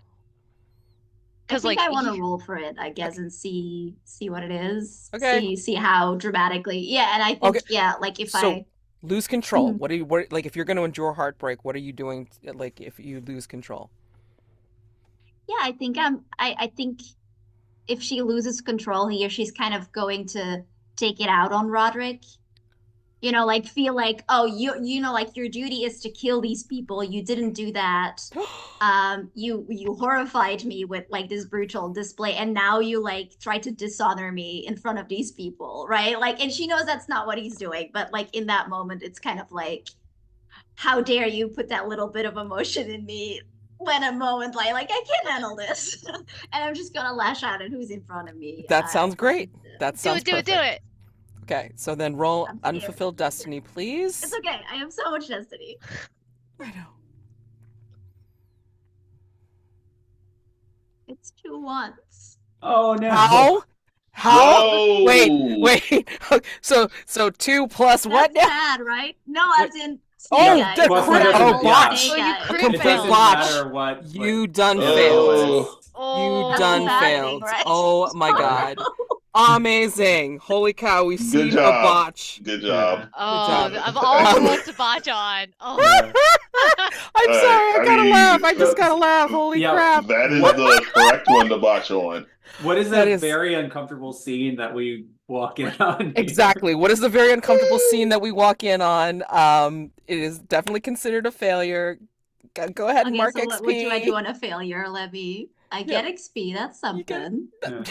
That's Well, it sounds like that's- you just yeah. chew out Roderick. you Like chew out said. Roderick, like, Yeah. right in the middle of all this. I mean, I think people are gathering at your tent. I mean, like, Perin and Riesling as Bear ride up, and Gauter is there, like, panting. He's got, like, Lily on his arm, and then, like, maybe Sir Bart and Xena come in, like, a little bit later.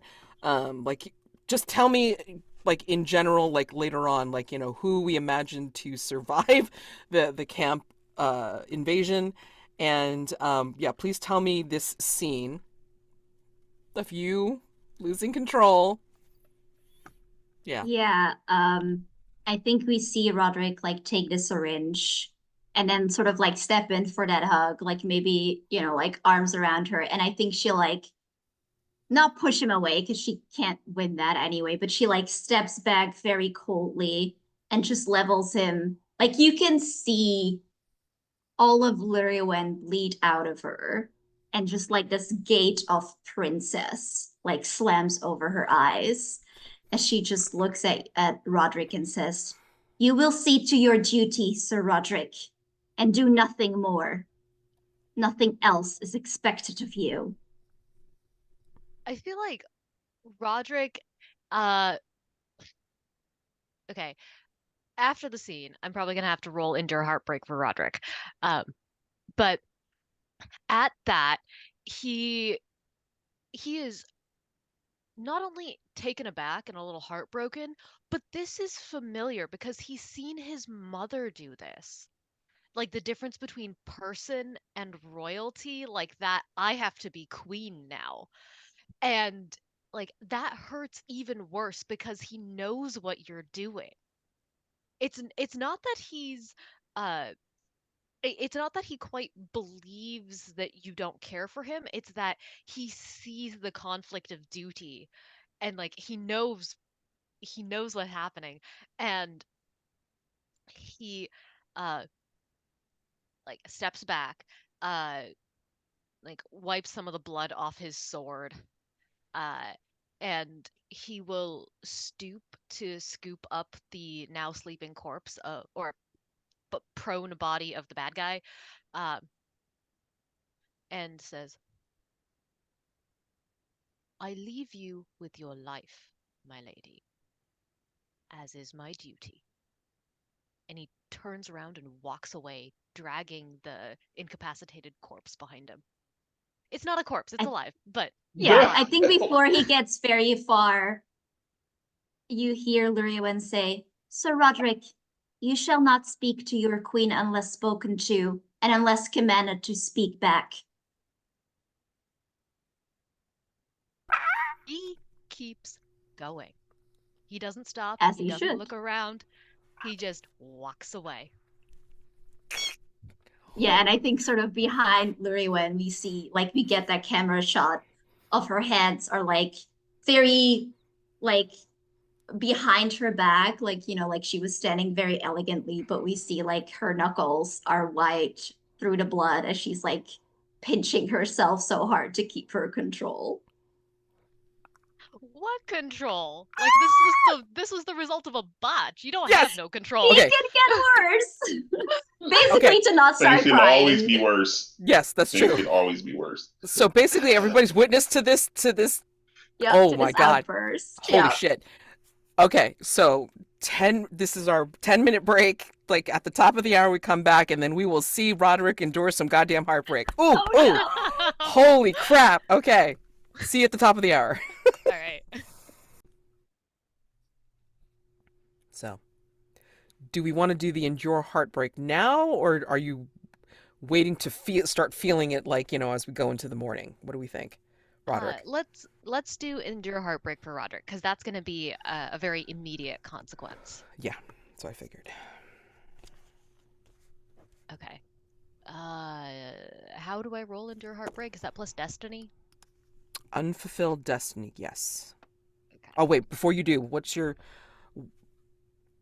will you do if you lose control?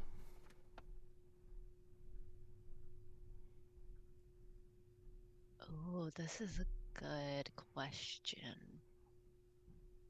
Again, the suggestions are acting rashly, flying into a rage, collapsing into a faint, retreating in tears, or something else similarly melodramatic. I think if he loses control, Roderick would kind of shirk his duty, probably by like burying bodies or doing something menial that doesn't address the like security concerns of how did they sneak up on us, who was on duty, why did this happen. Like he's got a job to do. There was a hole in our security. He thought it was fine. Like he's got issues to follow up on, and if he loses control, he's going to do none of those things. Wow. He's just going to like dig a hole for a bit. Damn. Okay.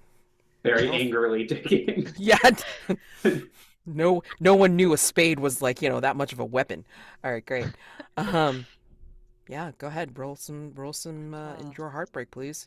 All right. Okay.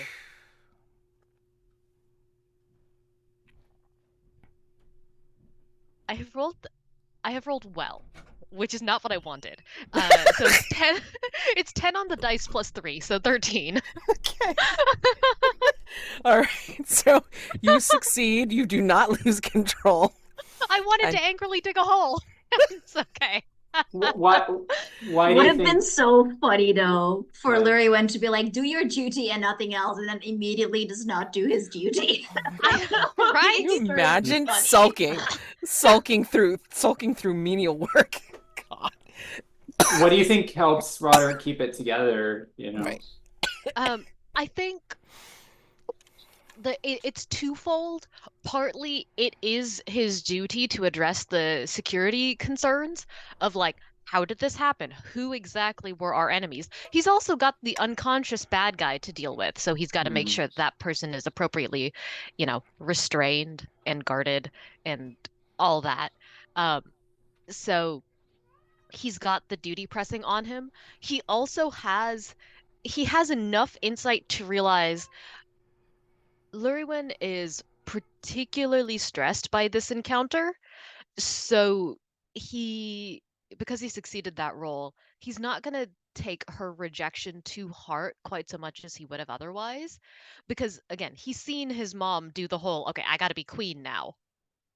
So he has a little bit of context for, okay, she's got to do her queen thing. Yeah. I think So- that is very appropriate for you enduring heartbreak even more, because then you're like, she's gonna make your brother such a wonderful queen. Yeah. Go for it. Roll, please. Oh, wait, you did roll. You did roll. I did roll. 13. Like, do you want me to roll it? I can roll No, this no. again for angrily digging a hole. It's okay. It's okay. You did. I'm sorry. Like, I just got so involved in the narration. I'm like, okay. No, you're great. No, you really are great, because I think you have a heavy heart, like thinking upon your mother and realizing, yeah, I mean, like, your brother's getting gold right there. Okay. Yeah. Yeah. Yeah. So what do you do first then to do your duty and, just power through this? He is going to drag the incapacitated bad guy to an appropriate tree and tie him up securely. Probably gonna ask Gauter to make sure this guy ain't getting out of here.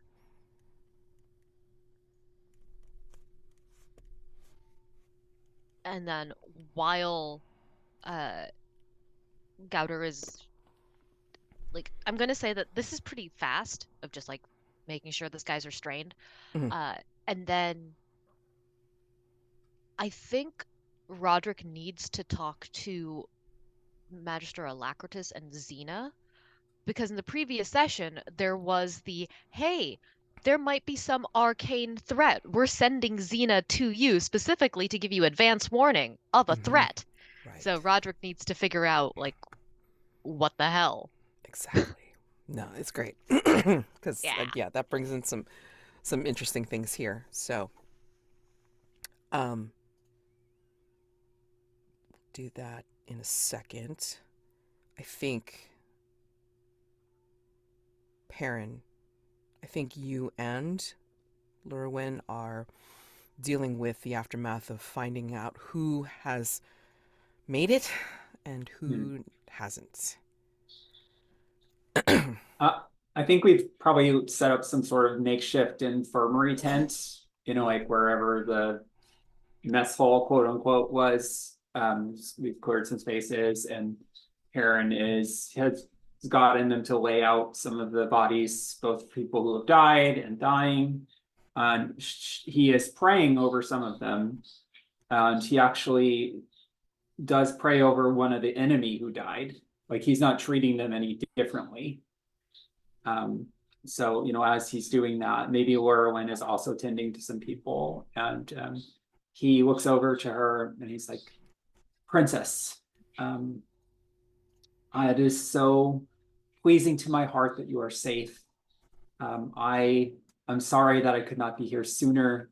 I was delayed by some of these brigands, but I see that you have the situation in hand, and God be good for that. If you require any spiritual comforts, I wish you to know that I will be at your disposal. And if you simply require someone to assist you with the wounded or to listen, I will be available for whatever you might need. I think Princess Llurywenn is tending to the wounded, and I think sort of in the same way that they would like to talk to someone spiritual, I think many of those people in their last moments, they want to see their princess. They want to have like, who is like not a spiritual figure, but for many, like, their queen is like so high up, right? So I think she was sort of doing that and hesitated when she came to the enemy, because obviously she cannot give him the comfort of seeing his princess. And as you say, like, I'm so glad to see that you're safe. She glances away, sort of busies herself cleaning up some stuff. She says, I appreciate your offer. You find our camp in much disarray, I'm afraid. Such is the nature of the road and of life. Did not the saints encounter turmoil and peril at every turn? And yet, it is always darkest before the dawn, is it not? Hopefully the end of our journeys shall be more joyous in light of our struggle. She kneels next to someone, to like someone who very recently died, and, like, closes his eyes, places a blanket over his head, says, perhaps, but how much longer until the dawn? Has it not been dark for a long time now? Time is relative. For us, it has been quite some time, as you say. And for God, it is but a moment. These peoples who have perished, unfortunately, their road is at an end, but they are at peace. Our road continues on, but hopefully we shall find our peace as well. And it's just like saying all these platitudes, because I think he doesn't know exactly what to say. I think, like, she gives you a courteous nod, but she's still not looking at you. Like, she's treating you very much like the way you're playing your priest role. She's sort of playing her queen role, in that she's Right. like not gonna say anything nasty to you. And she just like nods and says, indeed, I suppose this must all be a plan of God's, and we must simply walk it. And he just agrees, not noting that you might not be completely sincere. I think from a Well, go ahead. I think from a nearby bedroll, I think you're going to see the weak waving hand of Garrison Llurywenn, Mhm. and it's kind of like he's trying to wave you over weakly. And if you go to him, he's going to clutch at your hand and like try to give it a squeeze and look at you with a laugh and say, I wanted to serve you better, my liege. So sorry. She squeezes his hands and very gently, sort of like using a cloth as an excuse to like dab away some blood or whatever, but more so to like gently touch his face. She says, sorry. No, I shall have not my captain feel any shame, not when he behaved with such honor. And then he will look at you with a different light in his eyes, and then he'll bring his other hand over yours and clutch it even more desperately as he tries to move away from the bedroll slightly. Watch out for Magister Alacritus. Something wrong. And then you see him like fade back onto the bedroll, and his eyes close, and he expires. Yeah, I think she was like in the midst of saying, please don't. And then she realizes what happened. Brother Perin, another one. What did he say in his last moments? I can give him the last rites if he requested it, but if there's any way I can help. He did not request him, and he was not particularly a religious man. I'm sorry, I couldn't quite catch what he said. And then she looks away in shame because that's not a very honorable thing to say. Very well. Then I suppose I will sit with him for a moment, and then we will bury him as best as we are able. I think she goes to leave and then kind of lingers there and says, Brother Perin, I know you are a man of forgiveness. And she like hesitates for a long moment and then very quietly says, is your brother too? Archode his heart is quite open to,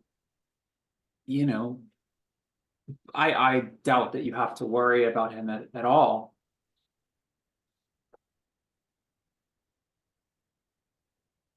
Thank you. That eases my burden. And she like gives him another like blasting little nod. Yeah. Because I think what Perrin assumes you were referring to is like, oh, he might view you differently if he knew about what you did, but he's like, no, he's an understanding man. You're a queen. You did what you had to do. He doesn't even, the fact that you were referring to Roderick like passes completely over his head. Yeah. And she's like, no, I can't spell it out. I'm not gonna do that. Yeah. I think she just like, we kind of see her go to other people who need her. And she's like trying to blink back tears that she lost Garrison, but there are other people who maybe she can still save.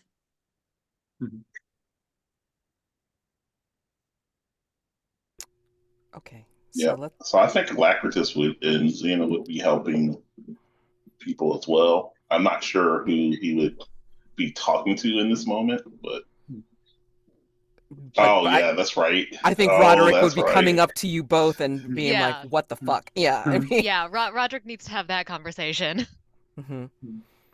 So, Like Yeah, in so whatever efforts you are doing to pack up and clear up the camp after, you know, in the midst of all this.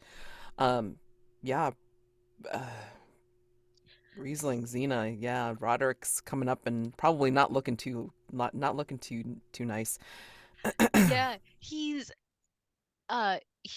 still spattered with blood from both guys. I think for the drama of it, Roderick had the fortune of like hitting some blood vessels, so it just Mhm. dripping down the front of his armor. Yeah. And he's cleaned off his sword, but not the rest of it, so he's just covered in blood and he's wearing a particularly unhappy face. Uh, and he comes up, he addresses the both of you, but he's kind of looking towards Xena as he says this. Um, and he says, "No, the princess lives, barely, and she has suffered much. Miss Xena, Yes, sir. on our journey, you told me that you were keeping alert for arcane threats, and you accepted your role as an advanced scout to alert us if there were danger. Why did no alert come? Why were we surprised?" I think Alacritus would cut in as soon as he addressed Xeno. He stands up to his full height. Sir Roderick, if you have any concern for my apprentice, you should direct it to me. If you must place even the most mundane of threats at my feet, I will accept that. However, Then, Magister, why were we not alerted to the threat? Your apprentice told me you had the utmost faith in her skills. I took her at her word, and yours, that she was capable of sounding the alarm should threats arise. She seems to have failed in her duty. If you wish to bear that responsibility, I will gladly lay it at your feet. yes, I will bear the responsibility as I am the magister. However, Xena is only one of many of the people who are guarding this encampment. And all of them have failed to notice them. Some of us failed to notice while maintaining having our shirt on, and he pronouncedly looks at your bare chest. I'm wearing the armor. It's covered in blood. Oh, I thought this happened while you were getting bandaged up. No, we clarified this. The bandaging happened Oh, well okay, before, and like he put the armor back on. okay. Well, I'll rephrase what I said. Rewind. Yeah. Sorry. Right. All right. And so it seems you've been spending a great deal of time with the princess, and you failed to notice it as well. Sir, protecting the princess is my duty.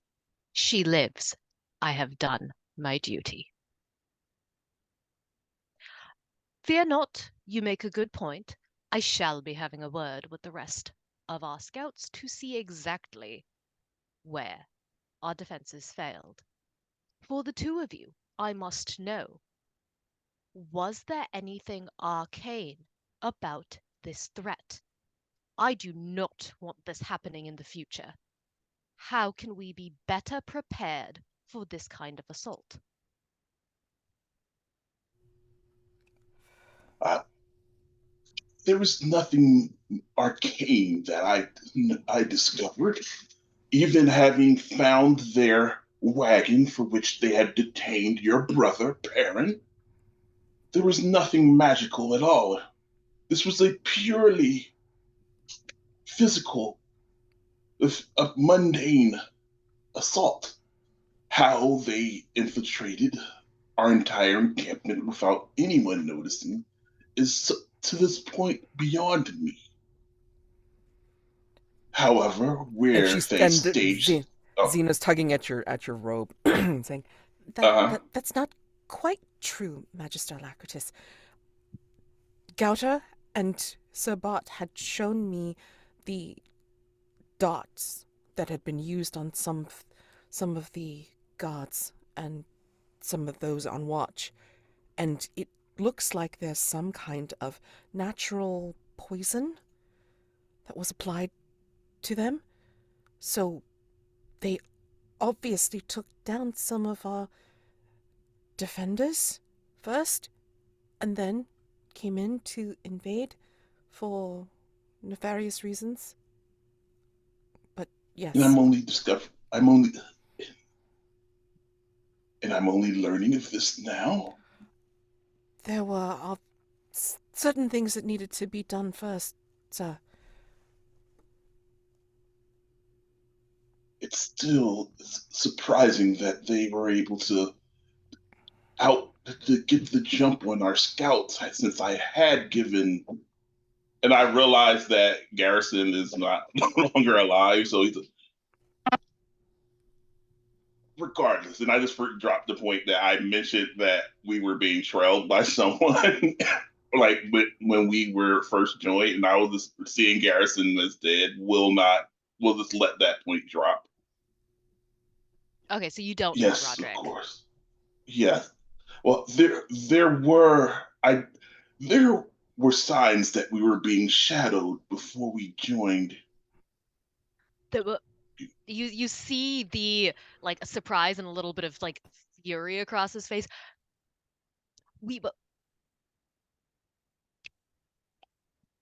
And you didn't think this a point worth mentioning for the security of ourselves and of the princess? I shared the information with the princess herself, along with others. Before we even met, yes, he did. He came and told Garrison and the princess in the session, but unfortunately, that was like the session the actual princess was not at. But he told Garrison and the princess when they were together, when we were talking about how this escort came. So unfortunately, it's something that's got lost. I'm informed the information was passed along. I see. So we shall need to did not make it a point to inform you, but that is, again, if we're going to place all failings at my feet, I accept. After all, I am Magister Alacritus, and much is expected of me. Quite. Well, thank you, Magister. I have learned a great deal. Thank you, Miss Zena. I will request that we converse in the future about further security precautions. Zena doesn't say anything. She just curtsies. How is Perin doing? Have you spoken to him since I returned with him? I'm sorry. I have had far too many callings on my mind this evening. I've still got for the moment, comatose interloper to deal with. I must speak to Perin. Last I saw, he was attending to the wounded with the princess.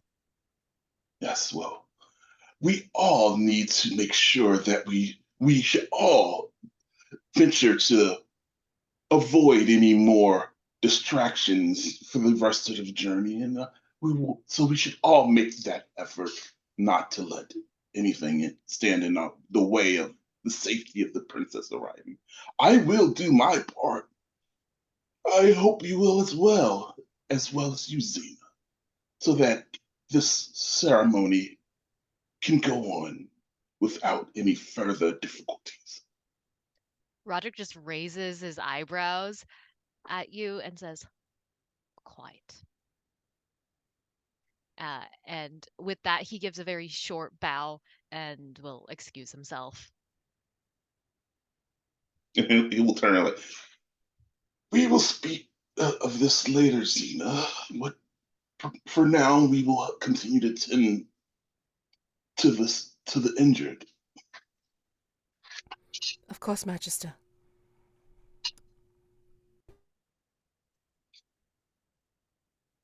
Mm, All right. yeah. So we don't need to actually RP this, but just for narrative purposes, Roderick will converse with Gauter. And it's a very similar conversation of like, what went wrong? You were supposed to be scouting. What did you see? Like, what kind of threat was this? Why didn't we see this coming? You know, all that. Hmm. You might run into me actually, Okay. because once Perin finished with what he could do for the wounded, he has Lily and he's returning to Gauter. And his hands are a little covered in blood and he's maybe like washing them off. He's like, "Oh, brother, I didn't know you would be here. That is fortuitous that well, it's good to see that you are safe." You as well. To be fair, I wasn't expecting you to return till morning. You're early. Yes, I try to make you know how slow I often travel, but with the import of what occurred, I'll have to be honest, it's a wonder that I'm alive at all. If it were not for Magister Alacritus and his transformation into a larger bear than even the bear snake, I perhaps would have been slain by these very brigands. So I'm pleased that you defended the camp so admirably, because who knows what they would have done. Well, I am glad to see you alive, and you can hear the sincerity in that. And he turns to Gauter real quick. And speaking of the living, God be good, Humphrey he is still bedridden, but he improves every single day, and we look forward to his recovery by the end of the month. The new moon, I believe. Is a relief. Appreciated. Your other friend kept me safe upon the journey, and I am incredibly grateful. And he like hands Lily over to Gauter. I kept her fed and cared for, just as you have taught me. She has told me, and she appreciates you too. And this is where Gauter will probably explain to you, Roderick, that he heard Lily coming back, and so he had gone off to try and meet them ahead of time or whatever, within the perimeter of the camp, but because she was distressed, she had flown up and then made the circling. That's when he knew things were really bad, and he had been caught up in the tree dancing into trying to give chase, and then realized that he was about to rescue Perin, and then the big bear came, and realizing that it was and he says this with a little bit of hesitation, and I realized that it was Magister Alacritus that had come to save Brother Perin. Roderick kind of narrows his eyes at this, because he just spoke to Alacritus, and he'll say, "Forgive me, I am not caught up on all the recent events. What happened with the bear?" Oh, that was Yeah, Alacritus. kind of a cast exposition to catch Roderick up on. Yeah, Perrin explains it as best as he's able, but he's like, I was of course blindfolded and taking care of Ezekiel for much of the time, but I was truly frightened when I was in my face, but then I sensed that it was a kind and intelligent creature, and I remembered from my youth when Magister Alacritus had changed into many shapes. Bears, yes, but lions, giraffes, griffin one time. What's a He giraffe? is it's sort of a camel, but with the height of it doesn't really matter, brother. Just know that he can assume many shapes. Ah, right. And so Magister Alacritus and you, Gauter, had heard distress from Lily and Perin and had gone off to assist him and discovered that Magister Alacritus had turned into a bear, and you all made your way back to the campsite in the midst of the kerfluffle. Was Yes. that about right? That is correct, sir. I would not have deserted my duty. No. I am Yeah. not accusing you of such. Make that clear. Perrin kind of like raises an eyebrow because he does not remember Gauter being there. But he's like, well, I was blindfolded and it was kind of confusing. So, yeah. And somehow Ezekiel made his way back here. So he's like, well, maybe he was there. Did any of you observe anything about these brigands? Any information? Who they are, where they come from, what they wanted with the princess, why they chose tonight to make their attempt? Any information? Oh, is Magister Alacritus there? I'm here, right? Yeah, if you want to be. Like, I- Roderick's We're not talking quiet pretty about loud. Yeah. Yeah. It makes Yeah. sense that you could be if you want to. I don't want to just inject myself unless it's okay. this. No, please do. No, go ahead. Yeah. Okay. Roderick is not subtle. No. Like, yes, there was a wagon with items that it was destroyed when I turned into a bear, but there may be some debris that may leave some hints. I can lead you back there if you'd like. As ever, my mentor, you are as wise as you are powerful. That seems like a capital idea. Yes, it's true. But I'm here to offer my services as best we can so that we can avoid any further threat from whatever this group is. Did any of them manage to escape? There's one I know who lived. There is another in our custody. I am loath to venture beyond our bounds while the night lasts. However, come daylight, we may want to take another look at this wagon and see what can be gleaned from it. Well, the night is of little concern to me. I can investigate it and return with whatever it is I find. And if should this man who survived be there, I will collect them for you. And perhaps there'll be more information. That would be much appreciated, but I do not want to risk any more of our number. If you insist on going at night, I must request that you take someone with you. Perhaps Gauter, if you would not object. I could certainly use your insights on this matter. Gauter will bow deeply to you and will not look at Magister Alacritus as he says, Of course, Sir Roderick, as you wish.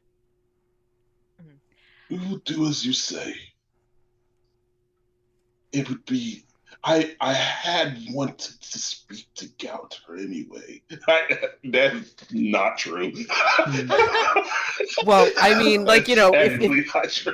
if this is the case, it's like, you know, I think like Gauter will give you that side eye, Alacritus, and go race you to the wagon. Will put my hand on both of them and be like, God be with you both. I shall pray for you.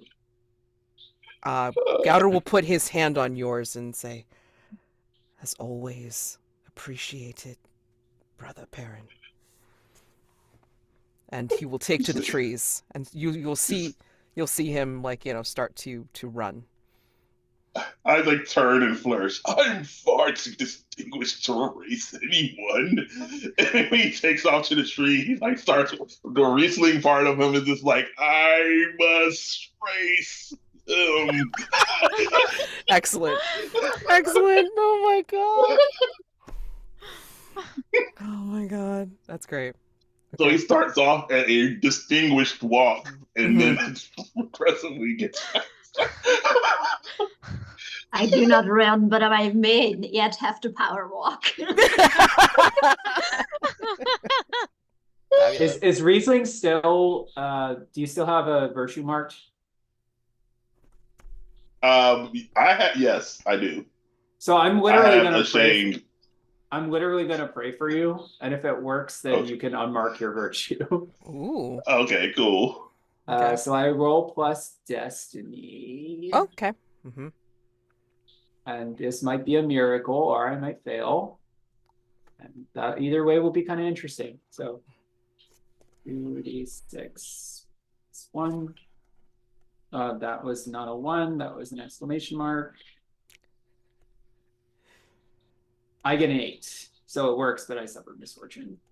Okay. So literally, he's like, all of the saints and all of the angels, please watch over the Magister as he wanders into these places of darkness and fear, and bring him safe passage and insight, and just stuff like that. Mhm. Right. And maybe you feel like you don't hear me, but you feel like a lightness in your Mhm. step. Mhm. And some of your burdens are removed from you, and you feel like you're doing the right thing. So the audience sees this, but you might just feel like, hey, it's because I'm running faster than I assumed I would. I don't know. Yes, I'm running faster than old man speed, which is Yeah. power walk, power walk. Right. Exactly. But I mean, like, you do remove that Mhm. you unmark that Ashamed, yes. virtue. Yeah. Mhm. Misfortune.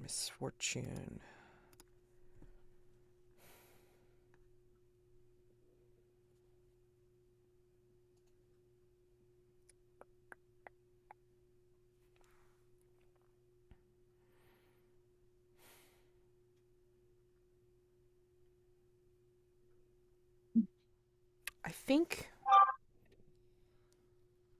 I'm gonna give you like a -1 forward Okay. because because you said it so specifically, Magister.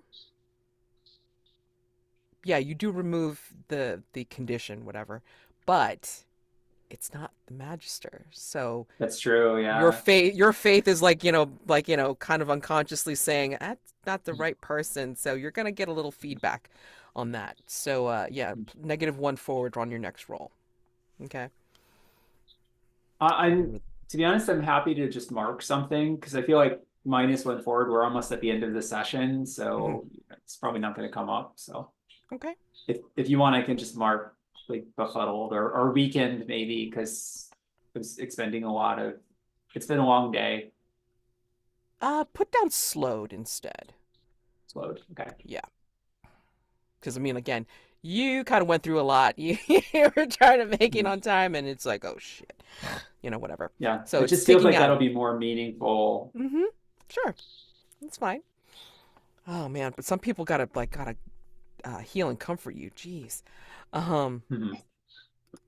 Okay. I mean, Alacritus is going to have a conversation with Perin, so I feel like that might happen then. When you get back, though, Yeah. That's a future conversation when that's a that future happens. conversation. Okay. Yeah. So, just to wrap it up, Llurywenn, what are you doing after you see to the dead and dying? We see a scene of, the buried. She has picked a large bundle of wildflowers to put on Garrison's grave. And then I think we cut to, I think by now, a tent has been set up for their captive. She has changed clothes back to like a very, like a travel outfit, but very regal, as this person is sort of coming to, tied up, whatever. As she walks in the dark, lit by only a few candles, and she says, "You have taken someone very important from me." As she kneels down, offers him water if he will take it, offers him food if he will take it. She looks at him long hard, cold. And then something in her doesn't quite soften, but it's like compassion and pity take over. And she says, "Is that what happened to you? Is that why you think I must go?"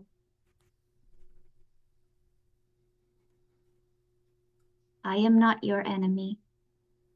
I do not wish to be. So tell me, why did these people have to die for me?"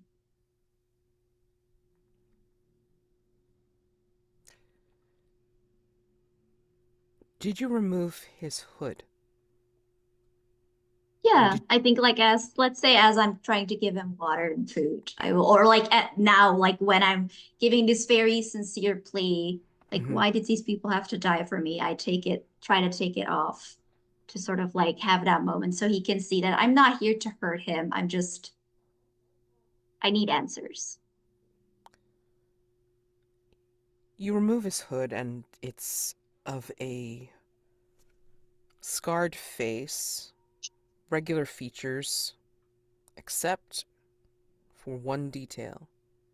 Tell me, Llurywenn, what do you see in this person's face that shows you that he is of your people but not of your people?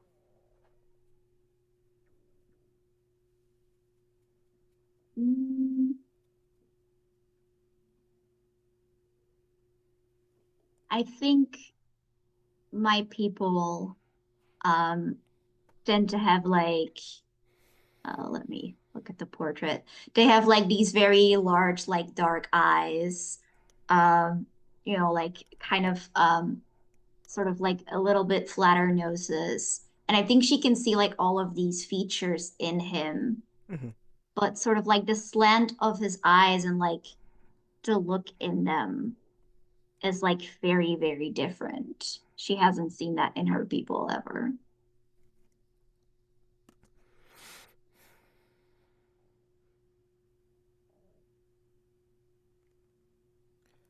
I think to end this session, I'm going to have this person, raise his eyes to you. And you can see the resemblance, but also the difference. And he will look at you with a neutral face as you give him a little bit of water and maybe let him nibble on a little bit of food. But then he will say, after you say you are not his enemy, he will ask you, "Then why? Why are you joining with our enemy? Our mutual enemy, princess." And we're going to leave it off to the next session. Yay! End of Yay. session. End of session. Mark XP as follows. If you made the battle move at least once during the session, please mark XP, 1 XP. If you have endured heartbreak at least once during the session, mark 1 XP. Unmark all your dilemmas if you happen to mark them during the session. Update your bonds as necessary. And then if you want to, you can rewrite your dilemma or dilemmas as needed. Okay? You will also have the opportunity at the beginning of the next session to rewrite a dilemma if you feel it merits it.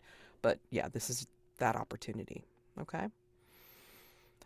Oh my god. I Sorry, wasn't have expecting. Yeah, go ahead.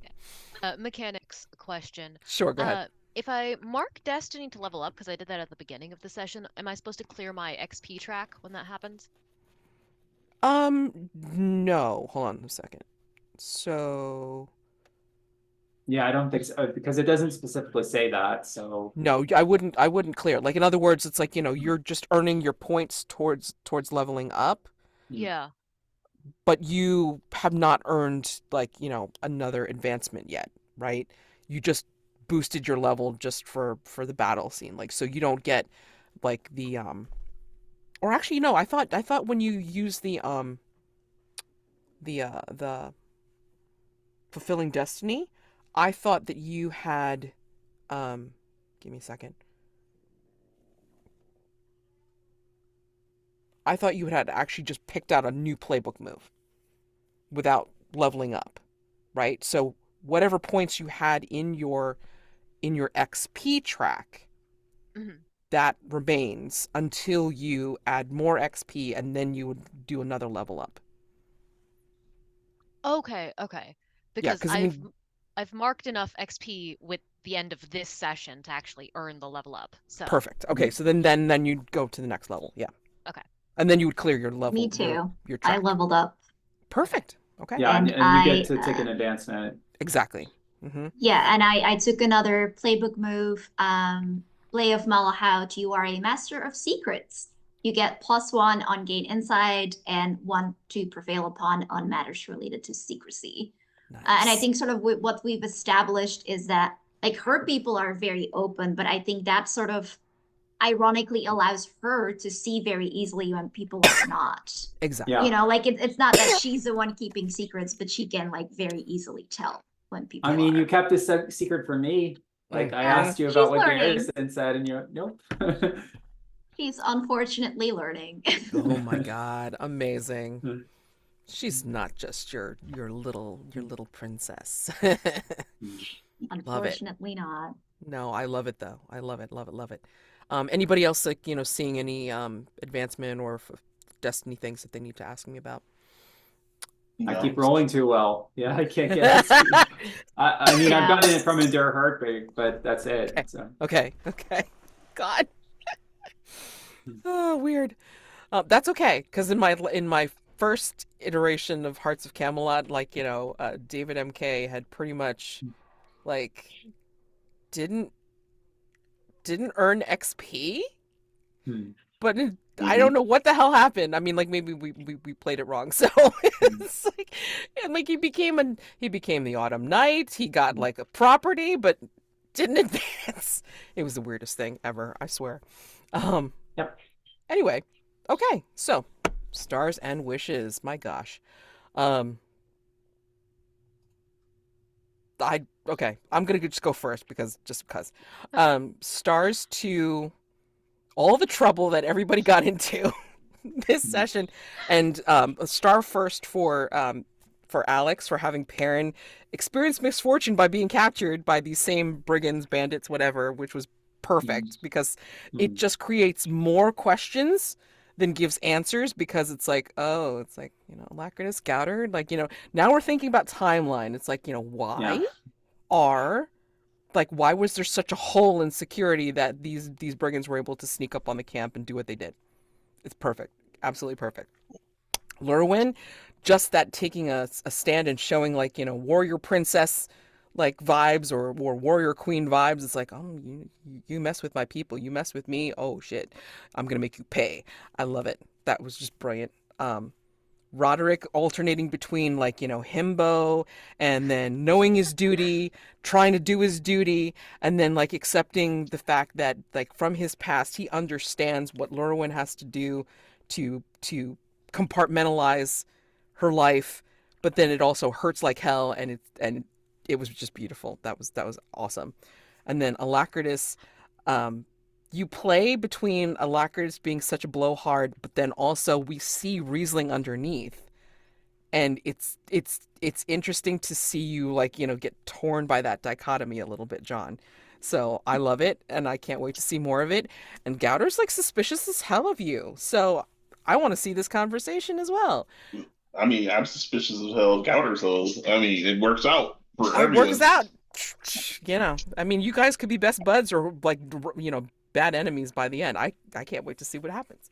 And just everything that happened today, I mean, like, I knew what I wanted to happen, just like in a general role, but then all these other things that just stacked upon each other was just beautiful. And I hope I gave you ample opportunity to try to use as many moves as possible.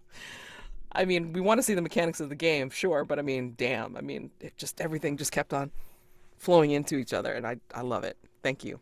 My gosh. Wishes. Again, see more of this. Conversations between people that we wouldn't expect to have conversations. Beautiful. And I have a question for all of you as a table.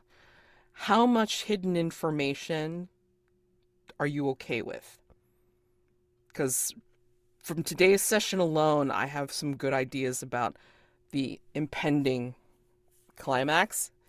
And it may not even turn out this way because of things that change the rest of the sessions, but I have an inkling, but I want to keep it hidden, but I don't have to keep it hidden. I mean, like, I believe in the metagame and it's perfectly fine. If like, if you know where I'm going, it might help you get us there, or you may say, that might not work. Let's try this way. And I love it. Those of you that have played trophy with me, you know how this goes. So please feel free and offer up some ideas. But if you want less hidden information, I can tell you my plan. No, I trust you with it. I No, want to be no. surprised. Yeah, Okay. yeah. Yeah. Surprise works. I think my thing is like I don't mind if the GM keeps information from us. I don't like when players like I don't want That's to be what I like, was about to aha, say. got you, like actually Prince Llurywenn was evil all the time and you all fell for my evil plan. Like I don't like that. Okay. Sure. But I don't mind Yeah. if you're like, like, oh, this person is like related in this and this and that way that we can't know at this point. Like that feels to me like just exploring the plot, like there's Mhm. stuff that we don't know, that's fine. But I don't want to, I don't know if Perin, isn't Perin, but someone else or like that. No, if I- You don't want to agree. gotcha. Right. Yeah, I Yeah. agree with Jazy on that. Okay. Cool. Yeah, So, like, kind of not like if between I players, didn't but- say that Riesling was Magister Alistair, and it was like Alacritus, and it was like turned out to be like a surprise. It would have kind of been like. That's why I wanted people to say it out loud so people know how to character. Yeah, But exactly. Yeah, I we Like, can understand. play that's into fine. that. Yeah. And it's been Mhm. great because I mean, like, just to see you try to layer Riesling underneath Alacritus, underneath whatever else Alacritus is trying to do. Yeah. It's hilarious. I think. Yeah, Yeah. one of my stars is, John, every time you're like, because I am Magister Alacritus, I laugh every single time. It's a great running I gag. gotta remind himself that he is Magister Alacritus. I love it. Yes. Okay. Oh, All right, I'm done. Well, I guess I'll keep going. John, when you were like, yeah, of course, if your donkeys freak out, you can ride the bear. I was like, hell yeah, that's what Hell we should yes. see. I really liked that scene between the two of us. That was really cool. I'm looking forward to talking about magic stuff as well. I did like, everything learning about Llurywenn this time, that she's like, yeah, I care about my people and, I am serious, but also I am serious, right? These are the links that I will go to be the queen. And that's awesome. And I like the little scene that we had together in the infirmary tent. That was pretty cool. And Roderick, yeah, I'm glad we got to see you go full Lancelot this time and, complete with devastating emotional turmoil. So I think we got a lot of what the game is supposed to be about right there. So wishes, yeah, I'm really interested into this conspiracy that's going on and I want to figure out more. And I think we can do some investigation and that should be pretty fun. So.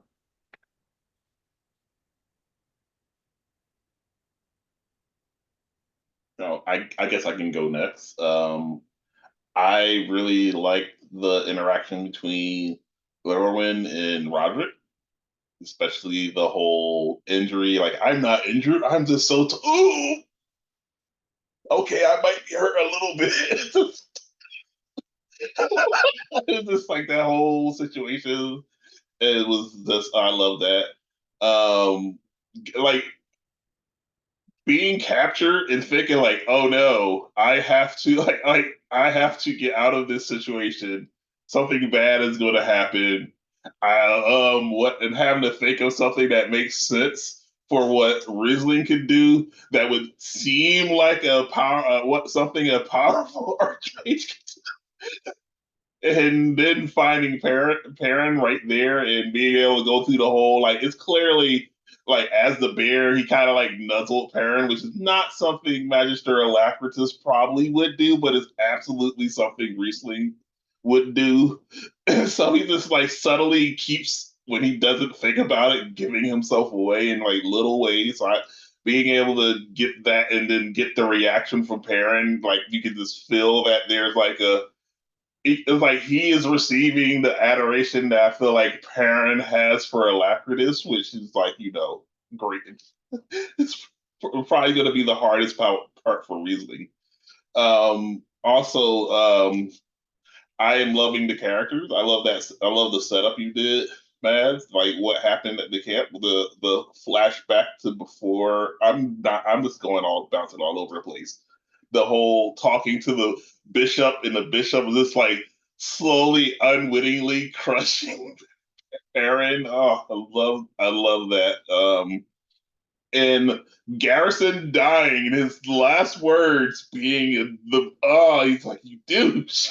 It's like your dying words are to, I don't trust Alacritus, like not one like I love you or blah blah blah. Yeah. I'm like, don't trust Alacritus. Yeah, what's funny is I was gonna speak up for you, but then Llurywenn didn't say that, so I was like, okay, well, It's like, what? Oh, yeah. No, sorry, but yeah, it's just all around, like princesses like covered it like almost like a movie Carrie moment, covered in a shift, covered in blood with a syringe, and it's like I'm just imagining everyone in the camp is just staring in mildly shock and horror. I imagine because he's just like. So I'm just imagining after she did that, she probably didn't I tossed down the syringe. It was probably like adrenaline drops. I'm holding a syringe covered in blood and blah blah, and that's why Roderick was able to hug me before I could react to be like, nope. It was just like, oh no, and oh yes, and the dressing down of Roderick, and then he's just like, now it's time for me to misplace this rage. Who can I jumped up this on? It's just like the whole thing, the chain reaction. I loved it. So that's me. Oh, and wishes. I think my wishes are to find myself in more situations where I can endure heartbreak and also possibly battle. Because I was hoping to maul some people as a bear, but unfortunately they ran away, which is smart. It was like it was a reasonable thing to do, but I wouldn't mind mauled someone down. But being able to have the moment with Perrin was definitely a good substitute for it. But yeah, that's me. I think I got mine. So for Perrin, yeah, voluntarily putting yourself in the situation where you get captured, just on point, because it led to so much cool stuff. And I really like the interaction between Perrin and Llurywenn because she's not particularly religious in the same way Perrin is. So, like all the spewing of platitudes, like you can kind of see that Perrin is just reciting what he's been taught and like exactly how much he believes it varies depending on what he's saying. I loved that. Yeah.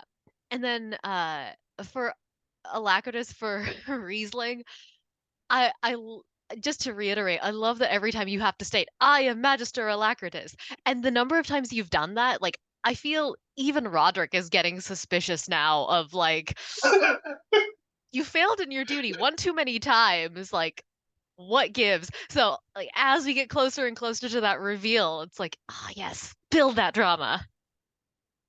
So that was great. I also really like the interactions with Xena because like it flip flops between being the blowhard, oh yes, I am in charge, and the I genuinely care about this person. But like Riesling doesn't seem to have internalized that he kind of cares about Xena. So it comes out as, okay, no, I'll take responsibility. Don't be mad at her. She's just the apprentice. Be mad at me. And I don't think he's quite gotten the, oh wait, I don't want bad things to happen to her quite yet. So, I don't know. That's what I got out of it. I like that. And then, yeah, Jazy. Oh my God, the snake eyes. Oh, Roderick is in so much trouble. But yeah, I also really enjoyed that Llurywenn doesn't let herself be damseled. Like very much the, okay, I'm going to do something here. Uh, it's not completely I don't need you to protect me, but it's also I am not helpless. And I think Llurywenn got a really good balance there, where like she appreciates having the extra security, but like she can handle herself. I like that. That came across really well. Yeah. And then for Mads, just all the NPCs. Like Garrison's death. Oh my god. We've only known this character for 2 sessions. Mhm. Ah, yeah. Yeah, Matt, I think I skipped you. I'm sorry. Yeah, stars for having Xena and Bart just like hook up, which we all wanted. So Yes. Yeah. and wrapping it back into the narrative, like, oh, they were supposed to be watching, was really good. So it wasn't just funny, but it's like consequential too. So that was really cool. Yeah. That's also really important to the plot. And then wishes for next time. I'm really curious to learn more about the origin of these brigands and like why they're doing what they're doing. Mostly out of character, because unless somebody explains it to Roderick, I don't think he's gonna get it. He doesn't speak Klingon, so yeah. But also the one person who could possibly explain is Llurywenn, because she speaks the language, and there ain't no way she's talking to him. So, yay, drama. Yeah. Also just really looking forward to seeing the interactions with Llurywenn and like what happens next.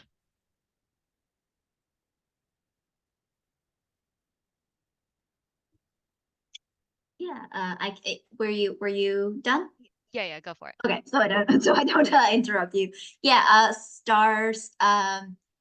Yeah, Alex, I really like that Perin feels to me like someone who genuinely like wants to help people and like wants to mean a lot to people, but feels like he doesn't like know how to. And like religion is like such like I don't necessarily want to say easy because he sacrificed a lot for that, but sort of like it's such an obvious like go to. Like, how do I make people feel better? Well, I tell them the gods did it, right? Like the gods have a plan and it's all their thing and it's all good because these higher powers that you can't argue with made it happen, right? And it like has such an endearing like undertone to me. Like he just really feels like someone who wants to really help people and make people feel better, but doesn't like have like feels like he doesn't have the tools. And I'm really interested in sort of seeing that arc where he maybe comes into himself more and like doesn't like he doesn't have to let go of that, but maybe like starts finding the parts like which parts do I actually believe in and which parts do actually matter, and not just this is the script that I've been given, but this is like what helps people. And I think like you've done such an interesting setup, especially now that he's sort of tossed in a situation where it isn't working anymore. Because when you're training at the monastery, it works when you do this, and now you're surrounded by these non-religious people or people who have a religion that's different than yours, and suddenly like your go-to doesn't work anymore, and it has to be so stressful. And I think you did like a really interesting setup. Even I think between like Roderick and Perin, like you could really feel that genuine love, but also that distance. Like they feel like they love each other so much, but have like no idea how to talk to each other. Like they're just kind of like they're like, oh, okay, well, glad you're safe. Gotta okay, bye. Like it's so great. Well, they've been I like that a separated lot. for years and years. Yeah, exactly. Like you Yeah, feel I the think that's a love, big part of it. Yeah. yeah, it's like that love, but you're also sort of a stranger because I haven't seen you in so long, and there's like so much that has happened. And I think like that's such an interesting setup. Sort of I think also it's my wish. I yeah. hope we get to see an arc where you start to bond again as like brothers. Go ahead. I don't know if you want to say something. No, it's just like I really want that too. Like I feel like there's the duty element too as well. It's like we want to have a real conversation, but we're constantly pulled between what we feel we have to do. So, I did like that scene a couple episodes where we just got to be able to sit down and talk So if we could have another scene like that again, that'd be cool. Yeah, Mhm. same. I'd love to be able to actually talk to Perrin. It, this is actually one of my dilemmas, is just like Perrin and duty and Karen. his devotion to the church. But like, uh, I think there's a lot to be gained by seeing like the genuine care they have for each other and learning how to reconnect in the absence of duty, because it feels very sincere. Like it feels like they actually care. If they just had a minute to like put aside their roles and actually have that conversation, we'd see that. Mhm. Yeah, like I think both of you have like done really, really well sort of setting that up, which was fun. Um, then my star for Jonn, yeah, I thought it was very interesting, like how, like, Riesling overcompensating, like, really felt very visible in this session, like, especially when Roderick was like, hey, you might have made a mistake, like, the immediate, like, no, absolutely not. Like, he was saying, like, I'll take responsibility, but then, like, making excuses and, like, deflecting responsibility at every turn, because he's probably, like, you know, a Grand Magister doesn't let anyone say this to him, right? Let's not, because there's also that element where Riesling is, like, sort of defending a friend who can't stand up for himself because he isn't there. Like it's like this really weird dynamic where it's like you're talking shit about Alacritus, who I like, and like isn't here, but I can't like it's just like it's a lot. And I thought that like in your reactions, like all of that kind of came out very well. Um Also, yeah, definitely star for the bear. That's really cool. And I also really loved like I'm too dignified to run, but then still kind of doing it. That was very fun and very cute. Especially like after Riesling like really trying to assert himself as this grand magister. Um yeah, for Mads, really terrifying setup with the camp. That was really cool. There's something about like sneaky darts in the night that's like such a cool visual to me whenever people do it. Like it feels always like so, I mean, like so professional and terrifying. And then like this, I love how we keep giving these hints of there are like people of Llurywen's people who are not Llurywen's people. And I think like that's very, very interesting how this kind of like it's connected to her, but it's not fully her domain and like not fully her people. So she also can't really assert herself like she's responsible for these people, but she's not their princess. She's not their queen, not really. And like I think that's like such an interesting like gray area for her where she feels really responsible, but she doesn't actually have a responsibility to them. So I really, really like that setup. I think it's really cool. Also love like Xena sort of being like, I'm the apprentice, but I probably do have to speak up now because this isn't, no, that's not really what happened. I could feel her stress as someone who, you know, occasionally has to tell her boss that no, that's not actually what happened. Like that was very relatable, and I liked like how you played that in that sort of like I have to say it, Like but oh gosh. during a Yeah, meeting, just oh, like that's the worst time. right. That's how I felt. I was like, oh, Because Xena, then I it's like, feel you know, you you. take away, you like, oh, I'm sorry, boss, but no, no, It's you know, and actually. yeah, oh, and that's the worst. That's absolutely the worst. uh, IRL, holy crap. right. And also a really cool detail. I liked how you incorporated Lily. Like, I love that, like, you hear the hawk screech and then, like, dive bomb. Like, again, like, such a cool visual of crap is going down. So that was really awesome. Yeah, for Noctua, both really leaning into the cuteness of them, like them just both being like blushing idiots. But I also really liked sort of the ending to that moment of them, both of them having that past and then kind of getting like past those barriers that they had, you know, like, oh, some things remain the same. And of course, then incredibly heartbreaking that we then immediately got shown everything that did not remain the same and that did indeed change. Um, but I really liked that. I liked also like RPing fights can be a bit dicey, but I think like you did such a great job like leaning into it and like really showing how hurt Roderick was, even if he can sort of place it. It's dicey in so many ways. Yeah, and I think it's very interesting how Roderick, like honestly, to me, it felt like he was still sort of making excuses for Llurywenn. Like he's just so stupidly in love that he's like, no, I get you. You have to be queen. It's fine. You can have this moment. Which like is true, but it's also like just a very sweet thing to immediately sort of try to give her this out, so to speak. Like, why is she acting like this? Well, while that was true, she was also just being mean because she was stressed, you know? Yeah. Um, But I feel like Roderick kind of had to do that to to be okay with himself, because mhm. if if he didn't, like if he really said, "Oh, this dismissal is genuine, like she really means it," then It's too it's just, much.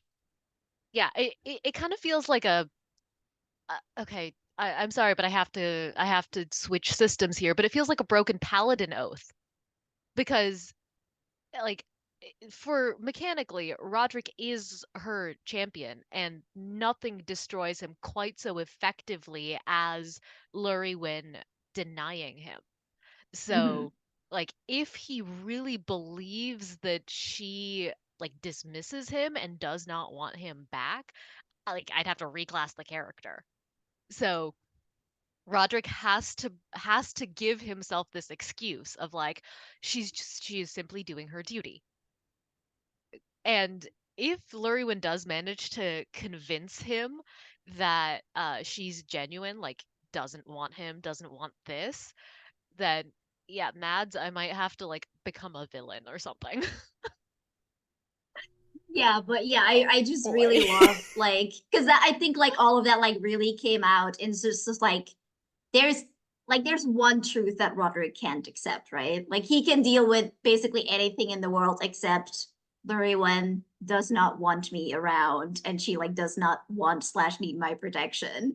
So I really like that Yeah. he like immediately started like, oh, I know I can fix this. There's mental gymnastics I can do here.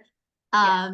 So that was really fun to see. And I also kind of loved how his first reaction then was to actually like defy her in a sense, to be like, no, I'm really upset and I don't want to do my duty. Because to me, it also felt like doing his duty also kind of meant like having to stay confronted with what went wrong. Where did I, in a sense, go wrong? Like, what did I not catch? And I can imagine that in that moment, that's like, no, I don't want to do that. That's too much. Let's just not do it.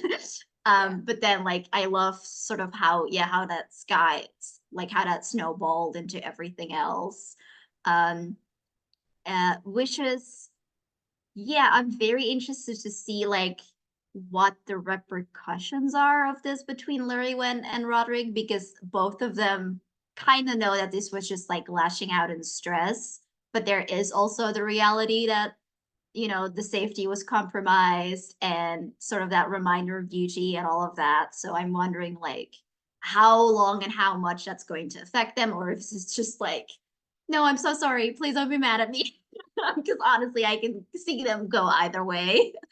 Um, very interested to see what Llurywenn does. Like the whole Alacritus, don't trust him, because I do want to talk. I think she does want to talk to Perin about Alacritus, but I think like in that moment, like it was just too much, right? I think like if Perrin then would have stood up for Alacritus, like that would essentially be saying that the dying words of her captain were a lie. And I think like that would have been like she for herself was like, no, I'm gonna snap. I'm gonna just do something that I shouldn't do if he does that. And I know that they're close. Like I have been briefed. So I think she needs like a queenly veneer when she has that conversation, when it's like not as raw. And I'm also, of course, very interested to pick up the scene where we left off, because I think she has a few answers for that question, and sort of keep playing with this. Because I think what for Llurywenn was so difficult about this is that she feels like those people died for her. Like they didn't just die, you know, like this, she is the cause of it. If she had not been here, if she had not accepted this, if da da da, like she doesn't blame Roderick for the the security breach, she blames herself for like needing security in the first place, right? Like I think that's sort of her mindset. So sort of exploring that and seeing if other people start picking up on it, like where all that goes. And I think at some point she does also want to talk with Gauter, but I do think that maybe the Alacritus angle is there, but like the Fae angle, unless we find out more about Fae and their connection, I think that's sort of not as high priority for her right now. But I do kind of want to pick up on that at some point. Just keep on laying down those threads and you guys just keep picking them up or creating more. I love it, love it, love it. Oh my gosh.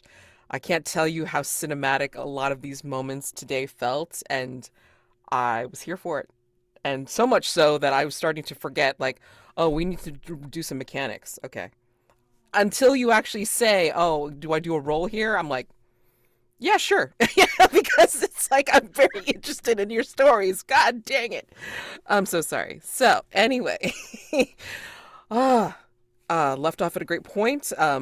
It's like take all these things into consideration. Remind me for next time if I don't like automatically bring them up. Yes. Did you have a question, Alex? Just giving a thumbs up. I actually Okay. had to go, so. Okay, yeah, no problem. Just wrapping up. So happy gaming for the rest of the week, guys, and I will see you next time. Oh my gosh. Yes. Can I request Alex, if you need to leave, that's fine, but Jazy, if you could stay for like just a sec so we Oh, can yeah, go. debrief. Yeah, go for it. All right. Okay. So, So- Absolutely. Sorry, just very out of character. I wanted to check in with you because RPing fights can be hard. So, like, are you good? Yeah, totally. Are you?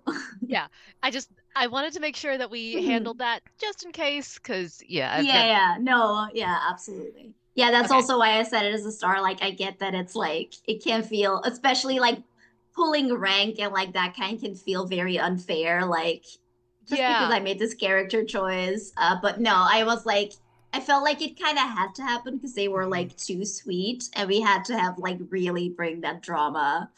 No, I really appreciated it, and it worked with the dice so perfectly. Yes.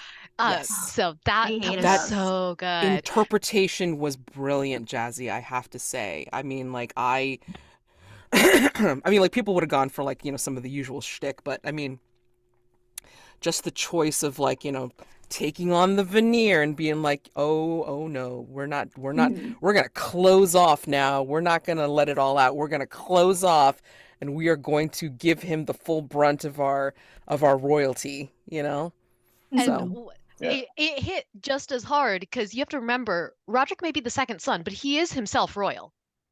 Like, Uh-huh. even more so. So I mean, like you're pulling rank on him, but the difference between them is exactly Archode. Like it's one son.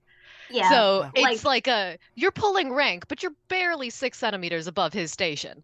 Mhm. And it's that and you're accusing me of not doing my job. I have just saved your life. You're wearing the blood to prove it.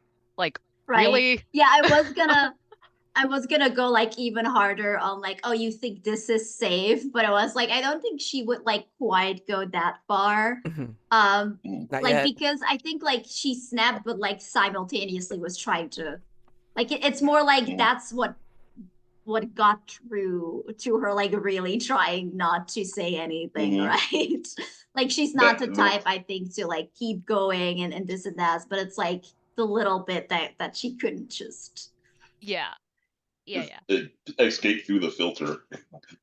Yeah, exactly. And it's like, I think it was also more so for like the people who were watching, like, oh, I do have to dress my head of security down now for take care of your duty first and then me. And also because she felt like so guilty because she's like, no, don't comfort me. These people died for me. Like, that's worse.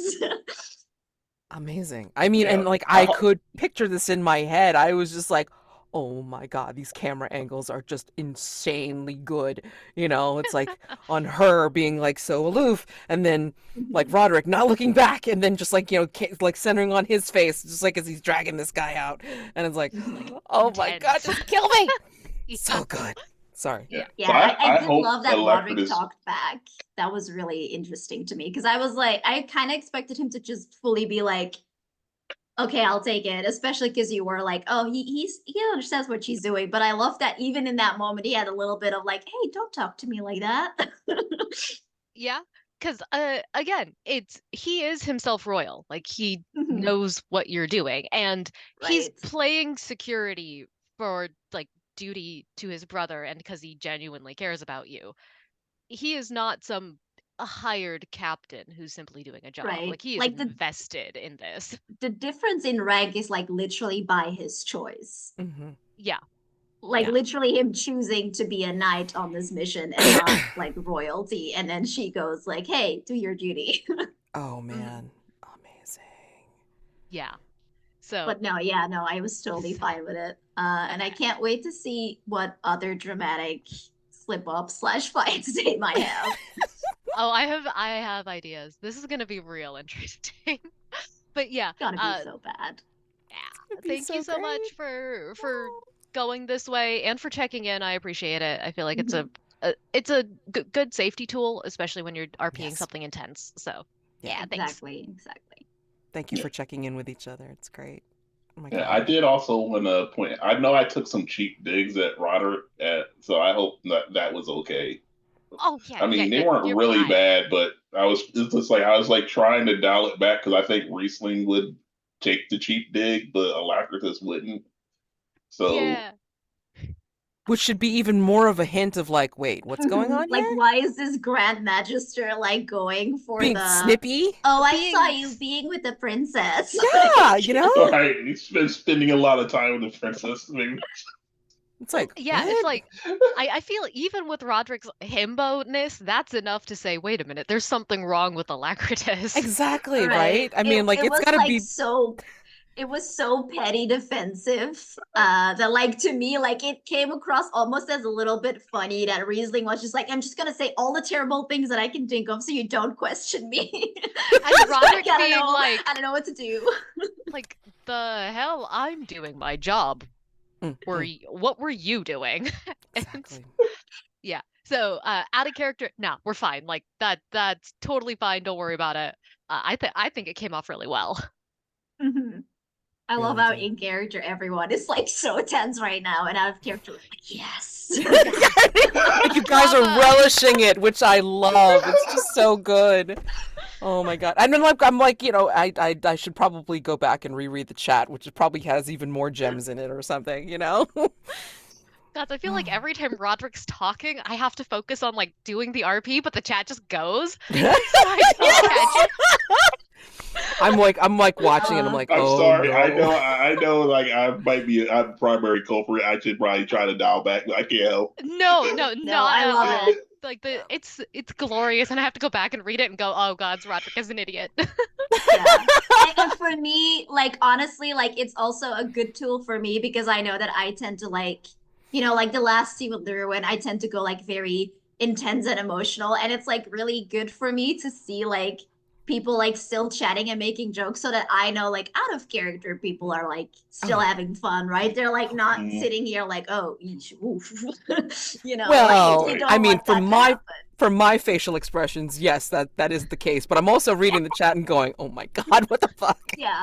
But I know that like for you, Matt, it's like you, or at least like I think that's the case. Like when you feel like the oof, like it's not like a personal, like Oh, it's no. being invested in, but it's not like you personally feel like, oh, don't ruin the tone like this, or Oh you know, no, whatever. I like this is how I am when I'm watching a really good show. I'm just like, or oh, you know, like I'm reacting. I am like I like sometimes I'll get to the point of yelling at the TV. So if you see me say something, then I'm reacting. It's fine. I'm reacting to what I'm watching, not like you personally as a player doing something like that I consider shitty. Believe me, I'll tell you if I do, but Yeah. it hasn't happened. Whenever Roderick says like something really himbo, I just have to go crazy in the chat.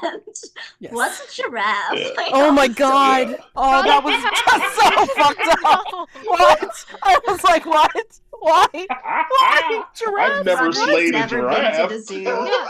Well, like, in what situation would Roderick know what a giraffe is? They're not endemic to Escavalon. He has no knowledge of, like, beasts.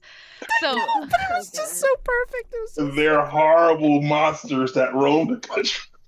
Oh, Riesling, Riesling. If you tell him this, he's gonna make it like a personal side quest to slay a giraffe. I need to slay one giraffe. Oh my god. He can go Oh, on, man. on one of those, like, I'll restore my honor to Princess Llurywenn if I slay one giraffe. And Yeah. Princess Llurywenn is like, don't. No, What did the giraffe do to you? Exactly.